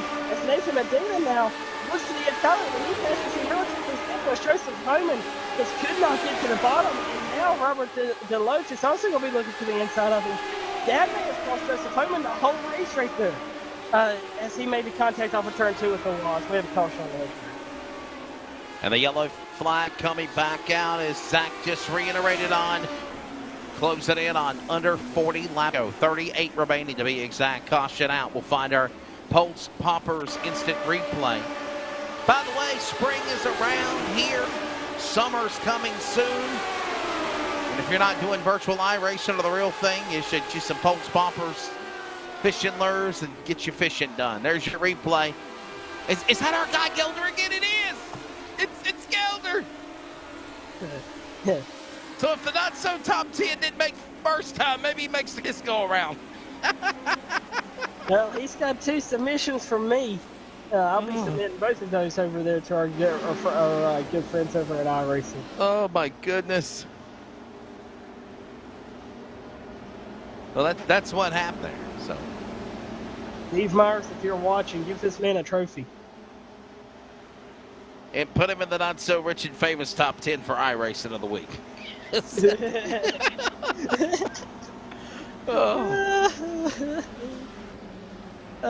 my. We worked caution number, what is this, caution number 6 or 7? Well, he thought it was going to take it to the finish, but you see the exchange, it didn't. You're not pinning, obviously, if you're Medina. And by the way, he's the man that won he's the man that's started from the pole. Right back up there battling. He's still in this thing. Absolutely. And I'm interested to see Joseph Homan. After he got the wall there in turn 2, on the exit of turn 2, it was very light contact, but these cars are, they're like the Indy cars, and just a little bit of contact will mess up your suspension and make the car not turn or possibly preload over to the right even more than what it already does. So that, I don't know.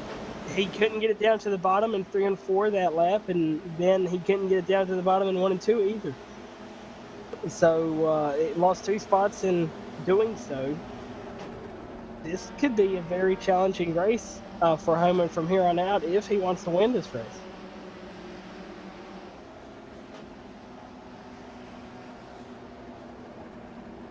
All right, Zach, I'm going to put you on the spot, man. Who you think's going to be the man to win this race here? Oh, boy. I tell you, I'm going to go with my man back there in the 002, Bryson Shute. Bryson Shute. We saw him earlier. He pulled out to an 8-second lead. Him and Todd, I think it was Spencer Todd. Him and Spencer Todd did so. Or no, he pulled out to an 8-second lead over Spencer Todd. Correction, it was Nick Horvath and Bryson Shute that pulled out to that 8-second lead earlier in the race. I think that Bryson's going to get up here, get around Homan relatively simple, get around DeLoach and Medina. I have a feeling we'll be talking to him in victory lane at the end of this one. Wesley, who do you think? Who's your As pick? my daddy always told me, the one that crosses the finish line first. No, I'll tell you, man, I'm going to go with the man who's up 18 spots. Look at the man in 4th below 2, Bryson Schutte, man. I'm going to say he's going to come back up here and make something happen here. So, yeah. I like that. That's my pick. You and me That's got my the same story, one? and I'm sticking to it. You and me got the same ones. Is that what you said, too? I did. I said Bryson as well. Can't pick the same person. Darn it. Well, I'm lead announcer, so my pick rules yours. Okay, well, you know what? I'll take it for No. You know, I'm gonna go with Sif Homan. I'm gonna go with the guy in front of you. I think Homan and Schutte are gonna battle each other, coming back to the front. There's gonna be some crazy chaos shenanigans, and our producer says he's going with the pace car. So here we go. Ready? 35 laps to go. Green flag back in the air here at Phoenix at the Jimmy Bryan 200.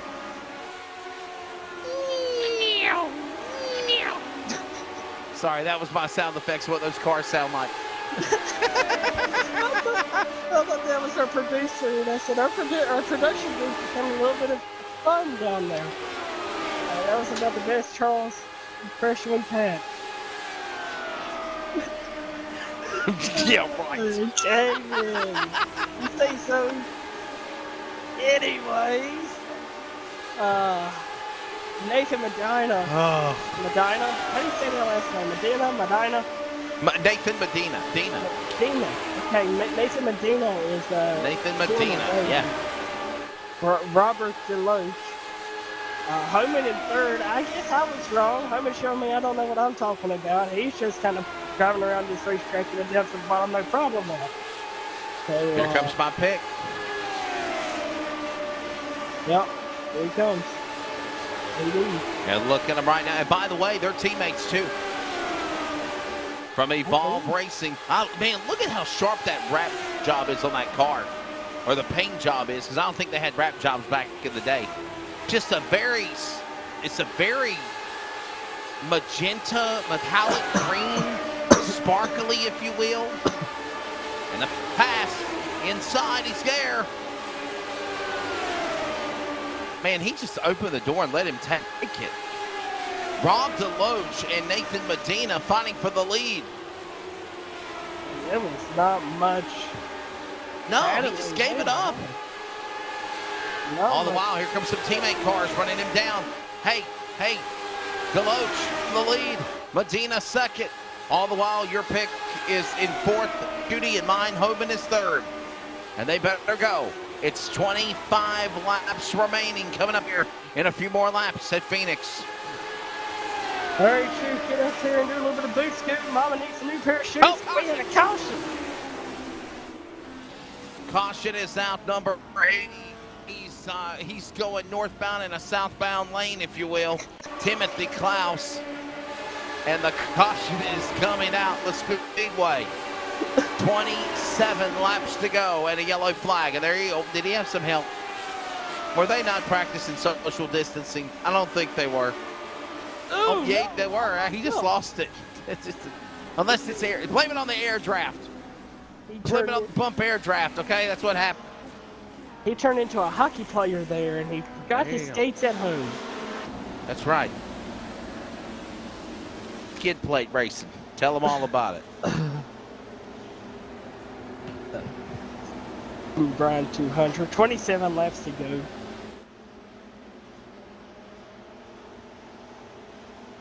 We're caution number 8 or 9 here. We don't have an official caution count, but it feels like number 8 or 9. A lot of green flag racing, a lot of good racing here. Wesley, what's your thoughts so far? I mean, it's been a good show. I've enjoyed it. It's been, it's interesting. It's good to be taken back with a throwback of what these cars were. Of course, there's so much history and knowledge about who the driver of Jimmy Bryan was. And you got to realize that, you know, these are from AAA, of course, to USAC, to what CART USAC became. You know, obviously, you know, there's the American American open wheel racing sanctioned body history is amazing because AAA was the first one. And that was the American Automobile Association, 1902 to 1955. Then they parted ways. When they parted ways, AAA partners became what was known as USAC, which is still around to this day. I announced USAC events. One of the first touring announcing gigs I ever did in my life was announcing for USAC with the Ford Focus Midget Series, right with Rob Klepper. United States Auto Club was, of course, at one time the sanctioning for open wheel cars and Indy cars for Indy 500, 1956 to 78. Then CART and USAC came as one. And then what was known as the Silver Crown, or the sprint cars, if you will, Zach, became the IndyCar open wheel split. That happened in 79 to 81. And then from 1982 to 1985, it was back and forth with those guys between CART and USAC not getting along. And then CART became what was known as the Indy Racing League from 96 to 2003. Then they had their split. And then you have what was known as the Indy Racing League, known as the IndyCar Series. Then that became the Champ Car Series. The Champ Car World Series folded in 2007. And then Bryan Barnhart and company decided to create what was the IndyCars. The IndyCar Series became 2008 to 2019. And then, of course, the Penske era, owned by Roger Penske, which was happening in October of 2020. Never been done before. Think of this, Zach. Roger Penske. He's the president of Penske Racing. He has race cars and Cup, truck, Formula One, IndyCar, you name it. In addition to that, he also is the president of the Indianapolis Motor Speedway from the Holman George family. And if that's not enough, when he bought the Indianapolis Motor Speedway, he also became the heir to the throne of what is now known as the NTT Data IndyCar Series. There's your history of open racing and where it's gone in the last, 60, 70 years. And it has more history in it almost than any, I guess, what would you say, any series in the world? Than possibly the France family, of course. And I stand corrected because I went all the way back to 1902 as we come back to the green flag here in the Jimmy Bryan 200. I went back all the way to the 1900s, 1902, okay? So over 100+ years of the history from the AAA. AAA's where it all started, folks. NASCAR was the stock car sanctioning body of 1947 when it was created in 48, okay? That's the Streamline Hotel. We can talk about stock cars another time. But for the open wheels is where racing got started. These cars started from AAA to USAC to CART. And, of course, this in homage to Jimmy Bryan and the 200 for round number 4 of the Major Series. And we are closing in on 20 laps remaining here in about 3 more laps or so, couple of more laps. And all the while, on the restart, Zach, it's Rob DeLoach. Rob DeLoach. Up in front. Yes, that is Rob DeLoach up in front. But Nathan Medina, I just had it pronounced correctly. Now I can't Nathan Medina is not letting him get away, and your pick, Joseph Homan, is not letting either one of them get away. He's saying, all right, boys, get up there and race a little bit. I want a little bit of the action. Making that move. And Homan, 3-car, look at this now, 3-car battle for the lead. Closing in on 20 laps to go this time by, but they roared down the front straightaway. It's go time. It's time to hit that loud pedal button. You want to make your move, you better make it now. DeLoach, Medina, Homan, shooting your pick. Gargaro, top 5, and they're all right there with one another through the short chute as they work their way through the chicane, that dog leg, if you will, to turn number 3. Listen to that whine.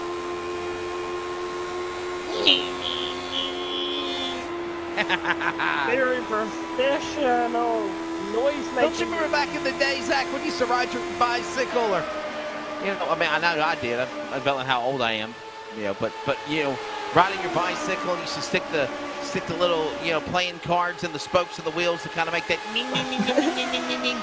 You know, that's what these cars sound like, man. You thought you were Mario Andretti or Emerson Fittipaldi.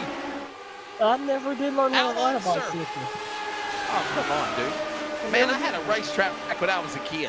I had Hidden Hill Speedway. I had quite the operation going on, all right? We did bicycles. We sold oatmeal and Kool-Aid. Oatmeal and Kool-Aid. Tell me you're from America without telling me you're from America. Oh my goodness. Wow, they are flying through the air and crashing hard. And oh wow, I think we got the end of that. Is that oh wow. Is that Homan? I think it is. Man, I believe it's Homan. Son of a biscuit, there goes my pick. Watch this. They make contact and Homan, oh my mind. Wow, and my pick was in that as well.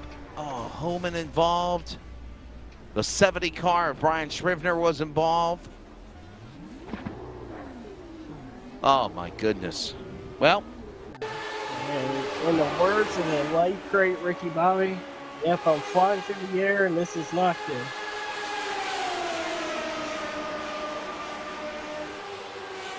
And don't let the invisible fire burn, my friend. Watch this. Oh, my goodness. Oh my. So listen, we laugh at that up, but I will tell you, I've been to real IndyCar races before. If that happened in real life, that would be bad, right? That's crazy. That's shades of, that's shades of Dan Weldon at Vegas when that happened. With the way they flew up in the fence like that. So much our picks are out, so I guess it's over. And by the way, look at that, 3-car teammates, one behind the other, behind the leader. Behind the leader, no correction, hashtag fake news. 3rd and 4th are teammates. Oh my Todd God. and Horvath. Deloach and Medina, 1 and 2. Your pick is out. Bryson Schutte fell back 8th. I know my car is out. Well, Joseph Homan is at least now 2 laps down after flying through the air, man. He all of a sudden had R. Kelly in his head. what, you know, on the bright side of things now, Wesley, we don't have to make the stop in Las Vegas on the way home. No. We can go on to the East Coast. Hey, but we are in Vegas tomorrow night, though. We are in Vegas for the Northwest Racing Series Cup Series. Yes, sir. Temp 500, where are we tomorrow night? Let's see here. Little plugs for our live sim racing broadcast coverage since we're under the yellow flag. Temp 500. Next round. Of course, they were off last weekend. Or last Monday. The NC811 Call Before You Dig series. Oh, hey, by the way, speaking of Sim 500 and obviously NC811 Call Before You Dig, they are the title sponsor of the NASCAR Xfinity Series race at Martinsville Speedway next Friday night. Yeah. That's very cool. I will be in attendance. Unfortunately, not on the call for that one. Are you going to Martinsville next week? I will be. Well, maybe I'll run into you then. Well, I'm sure we can arrange something. I don't believe. So we are at, let's see here, Richmond tomorrow night. We're at Richmond Raceway tomorrow night after the real Toyota Owners 400 wrapped up earlier this afternoon. And Denny Hamlin picked up his 47th career win. There you go.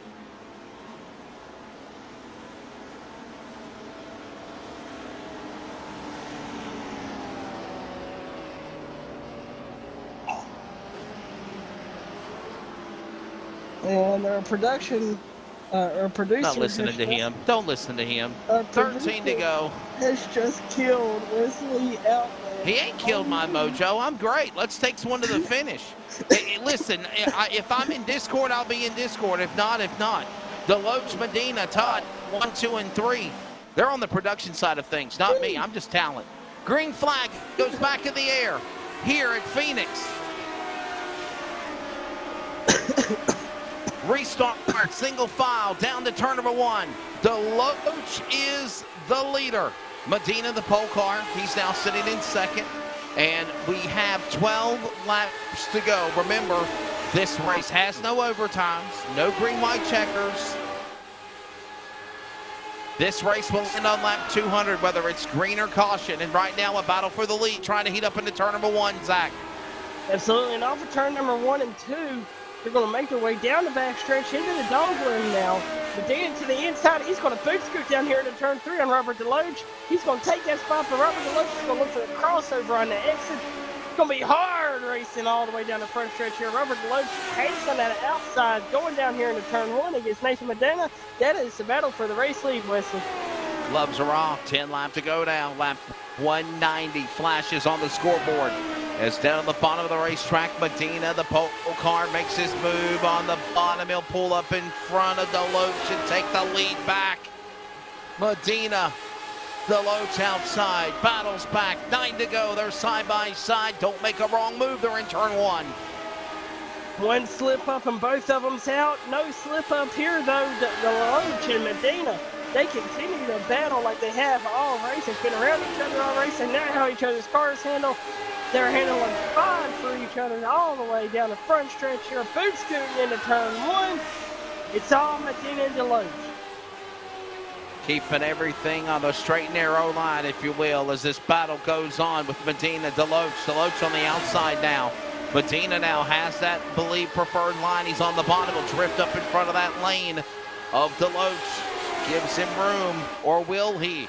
Open the door. Deloach now inside, outside, nowhere for Medina to go. He'll make his move. Deloach will in 1.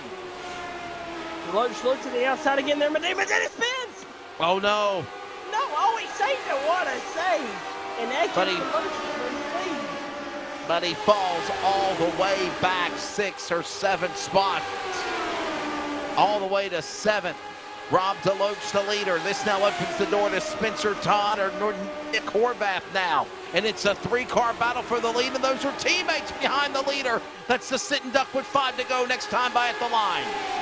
And both of those cars behind them, Deloach have fresher tires than him. Spencer Todd looks to the outside. Remember, he was at one point at the back of this field, I do believe.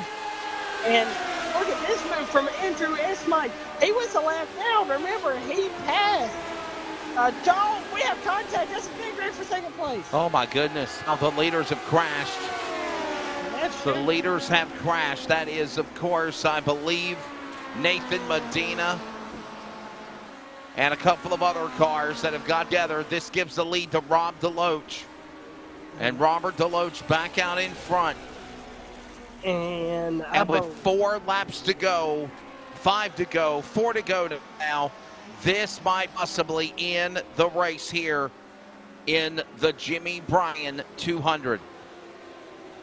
Obviously, I know they're going to try to feverishly work on clearing things up here, but I really think the pace car, and by the way, that was Charles' pick, our producer's pick. He said, who's going to cross the line first?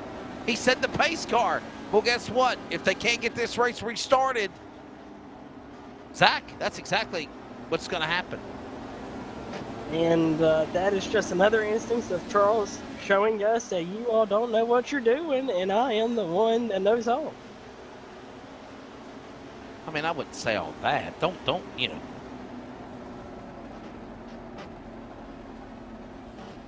Anyhow, he's got this one. This is 3 to go, and it looks like the winner of round number 3 of, or round 4, excuse me, of the Major Series for American Sportsman is going to be Rob Deloach in the number 235. Shetio second, Nick Horvath third, up 15 spots. Of course, Nathan Medina, who caught up in the accident, goes back and finishes in 5th. How about that for the no give up attitude spirit of that driver? You know what? They might come back around and get the 1 to go at 2 to go and get a 1-lap shootout. We don't know what could happen here, but I'm kidding. Realistically, Zach Hager, I'm thinking this race is over. I'm believing the same thing as well, but let's wait and see what the pace car does here. And the pace car light stays on, so that... Yeah, this race is over. It's going to be over. They're going to come back around. They're going to take the CRN1 to go. And this race, again, as I mentioned, no overtime, no green-white checkers. This honestly, and I say this wholeheartedly, it was a great show for the Jimmy Bryan 200. It's great to go back in time with these 79 Lotus cars. But the format, the stages, the way things are, Zach, the reason why things are today is because people kind of got complacent or exhausted of what these types of format used to be back then. I cannot tell you how on the edge of my seat I used to be watching the Indianapolis 500, greatest spectacle in racing on Memorial Day, or the World 600 at Charlotte, or the Daytona 500, where there would be a wreck or there would be a battle for the lead, and then the caution would come out. And as they come to the CRN1 to go, we have one more lap left to go in this race. One more lap.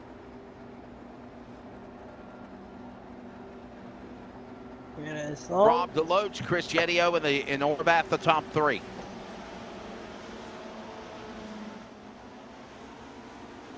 And again, as I said, Zach, so many times you'd be so excited and something happens and it takes that away. And I think that's the reason why many sanctioning bodies today do the overtimes and the green-white checkers and the attempts and the double fouls and all the things that you see is because of it. But with that said, this night, round 4 of the Major Series, and it is going to go to Rob DeLoach.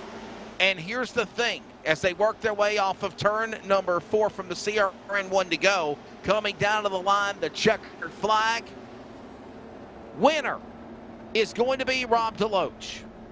Under caution, this race will end in the Jimmy Bryan 200, round 4 of the Major Series, presented by Majors Garage. And again, before the caution came out, though, Zach, they were racing hard for the lead. 3, 4, 5 cars battling for the finish. And this is just the exchange of what happened with 5 to go. Absolutely. Very interesting way to end this one. But DeLoach had the speed all night. He was up front. So can confidently say that he was one of the faster cars here and earned this one. With everything, he drove that car really well tonight. You notice the lights are off on the pace car, but that's not going to mean a thing because the pace car is going to come down to the pit lane, and then the entire field is going to cross the start-finish line, and they're going to officially take the checker to end this race because this race is over. You know, they can speed up, they can celebrate, but this race is officially done. This is just basically making it official now that we're finished and the race is over. With that said, Rob DeLoach is the winner. You know, I think of moments of the races of past where they would end under caution and you just go like, oh man, why did that happen? Oh, I wanted to see that. I wanted to see my driver win. One time that I'll actually say that I was not upset to see the caution flag, and I don't think many were. And Zach, I don't know if you were born at that time, but that was February the 15th, 1998, when Dale Earnhardt Sr. came to the caution flag with 2 laps to go to win the Daytona 500 after 20 years to win the Great American Race. That was probably the first time I was like, yes, finally, caution. White flag, you got it. It's over. So, yes. I was hoping you would pull out that example. I wasn't alive for it, but but that was that's the number one example whenever somebody says, when was a time that you were happy to see a caution finish a race? I may not have been born for it, but that's the only time I've ever said that a caution ending the race was the only correct way to. Here's the results here tonight for the finishing order of round number 4 of the Major Series. As the results will pop up on the... Oh, Sorry, correction. Understanding there might be okay, Rob DeLoach is your winner. Rob DeLoach is the winner. Chris Yedio is second. Nick Horvath third. Matt Sisler is in fourth. And Nathan Medina, though we've been caught up in that accident in the late rally with 5 to go, comes back to finish in the top 5. Dan Davis will finish 6th. Maurice Gomillion 7th. Ernie Ludwig 8th. David Gargaro Jr. 9th. Andrew Mickey, your top 10 here at Phoenix. 11th goes to Robert Gamble. 12th goes to Timothy Klaus. 13th is Cody Richardson. 14th is Spencer Todd. 15th, Greg McKinney. 16th, James E. Dean. 17th goes to Brian Shrivener.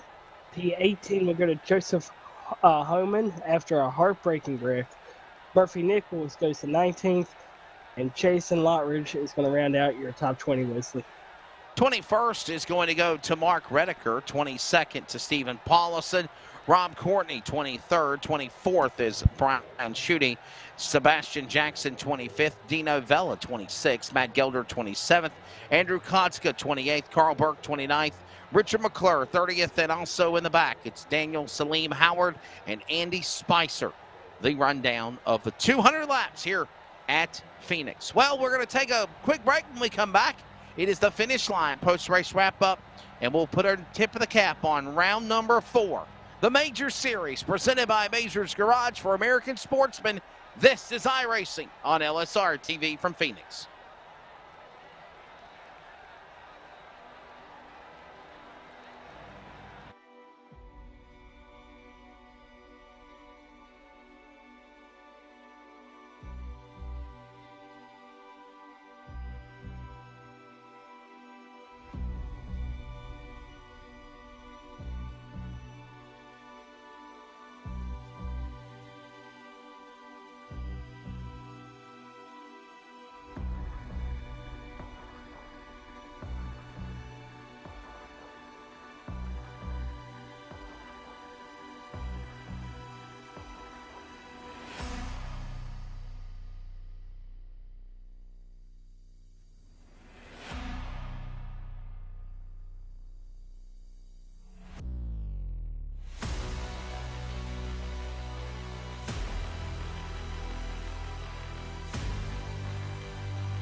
Welcome back to coverage, and we get ready now for the finish line post-race wrap-up in round 4 of the Majors Series, presented by Majors Garage.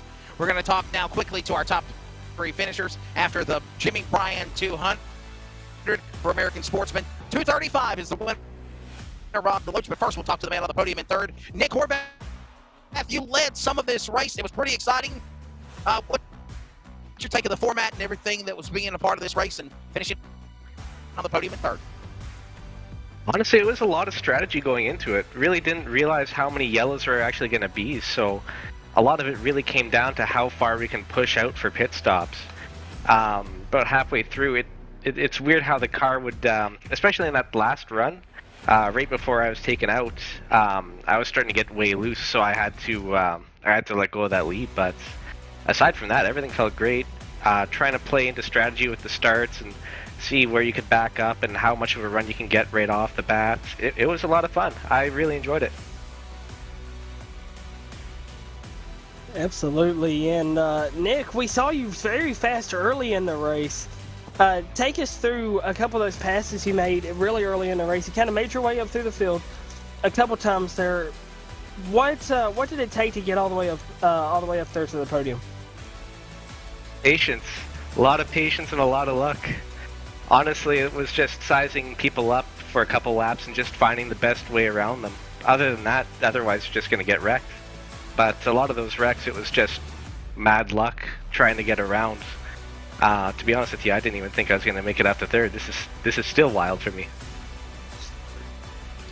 Well, listen, bud, we'll let you go. Third place for, of course, Mr. Nick Horvath. And before I do let you go, man, thank your sponsors. On to the next one, and of course, that's going to be a pretty exciting one with the Porsche cars.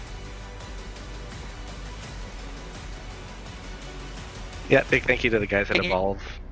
Couldn't do this without you guys. You guys are awesome to work with. Tranco, Direct, Vitiated Mob for me. Big thank you to everyone. There you go. Nick Horvath will finish, of course, in the number 3 position here tonight.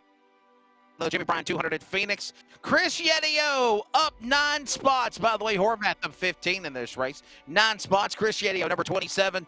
Chris, what's going on in your rearview mirror? You're front of you're watching chaos and calamity and the battle for the lead ensues. You find an opportunity, you make it work, and then you get the caution flag by running out of time, and you get 2nd spot. Got to be pretty exciting for you. Oh yeah, the Forge rethread clothing Lotus was super fast. We worked all week on race set strategy with Majors Garage, so it was good. It was chaos. I got into the wall about lap 20 and drove with my steering wheel at 90 degrees till about lap 90 until I came in the pits for my quick repair and my fuel to the end, and it was just a blast carving through the field. Absolutely, and there at the end of the race, you looked like you may have had something there for DeLoach if we would have had the extra or those last 4 laps. Do you think you could have got him, and if so, do you think you would have passed him before you ran out of time? It would have been a photo finish. I think we spent 30 laps running side by side, nose to tail, in practice this week, and it would have been a photo finish for sure. Well, buddy, it's on to the next one. Of course, it's going to be that exciting 3 races for the Porsche Wild Cup. Man, your take of the Major Series and how much fun you're having running racing in it. Oh, it's a great series. This is my 3rd year, and I'll be back for more year after year. So thanks to Mike and the team and putting on a great show. Thank you, guys. There you go. Chris Yedio, ladies and gentlemen, runner-up of the race in the number 2 spot here in the Jimmy Bryan 200. For the Lotus 79 open wheel cars here at Phoenix, and we go to victory lane. Rob DeLoach, winner. Rob, your take of that wild finish. You really had to do some, and I don't want to say the word bumping because you can't bump in these cars. If you see the exchange, if you do, you wreck. But yeah, there's some quick maneuver around him to win this race, man. Congratulations. Yeah, thank you. Yeah, it was pretty intense there at the end. A lot of fun battling with Nathan and Joseph, and there at the end. I mean, we just had such a great setup, you know. Thank the Forge Racing team, Mark and Brian, and Chris and Matt. They do excellent work in the setups along with the whole team. They're putting their time in, putting in laps, giving feedback, tweaking things. So it's truly a team effort. But there at the end, you know, racing with Nathan, I was able to pulled it flat out both ends of the track on his outside without lifting, and I know a lot of other people seem to have a little bit of trouble on the outside, but we were stuck there like glue, and that was really the difference there, is being able to hang on like that. The car was amazing. A lot of people are talking about their car getting loose at the end of the runs, but I was on rails there, so definitely a lot of fun having a car that's that good. Absolutely. You were absolutely on rails. Take us through the last 5 or 6 laps that you and Chris were side by side, and what was your take on how your finish was going?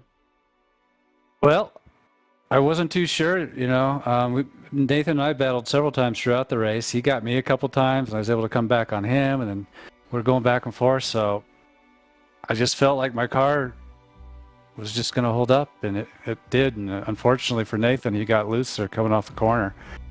And I kind of mixed things up, and I felt like I had a little bit of breathing room once that happened. And I felt like that once Nathan lost it, I felt like I could take a little bit of a sigh of relief there.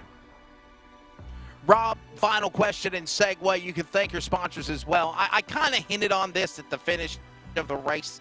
Obviously, the racing of today is different with the overtime green-white checkers. But, you know, do you kind of agree with the formats of the finishes we have today, or do you think that maybe we could go back to doing finishes of the way they did finishing under yellow light tonight here for the your win of the Jimmy Bryan 200?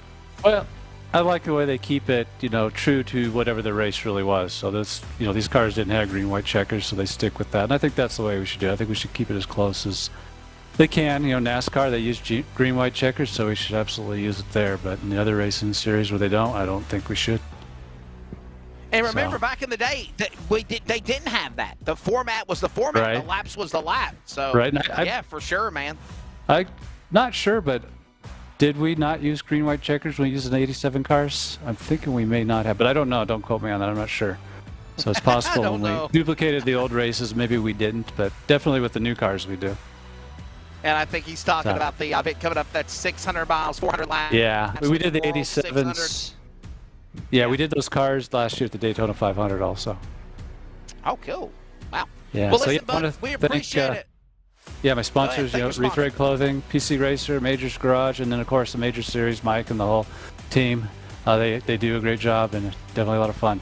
So thanks, everybody. All right. And my mom's birthday tomorrow, so happy birthday to my mom.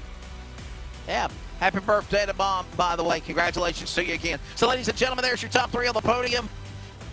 Nick Horvath, Chris Yedio, and Rob Deloach. We're going to jump off here, man. Your final take on things. Zach, it's been fun working with you. Hope Samuel gets better. We can have him back here in the seat again, but it was a good race here tonight in Phoenix. Absolutely killer race for the Major Series. Cannot wait to be back on the call. Hopefully I get a chance to work with you again here in the future, Wesley. Tomorrow night we got the Northwestern Tour. Do Northwestern in the Sim 500 broadcast tomorrow night here at your home for sim racing, LSRTV. Wesley, as always, pleasure working with you. Great job to our producers down in the booth, Charles and Jeff Stabno, or Charles Wooten and Jeff Stabno. I cannot wait for the next time you and me get to work together, Wesley.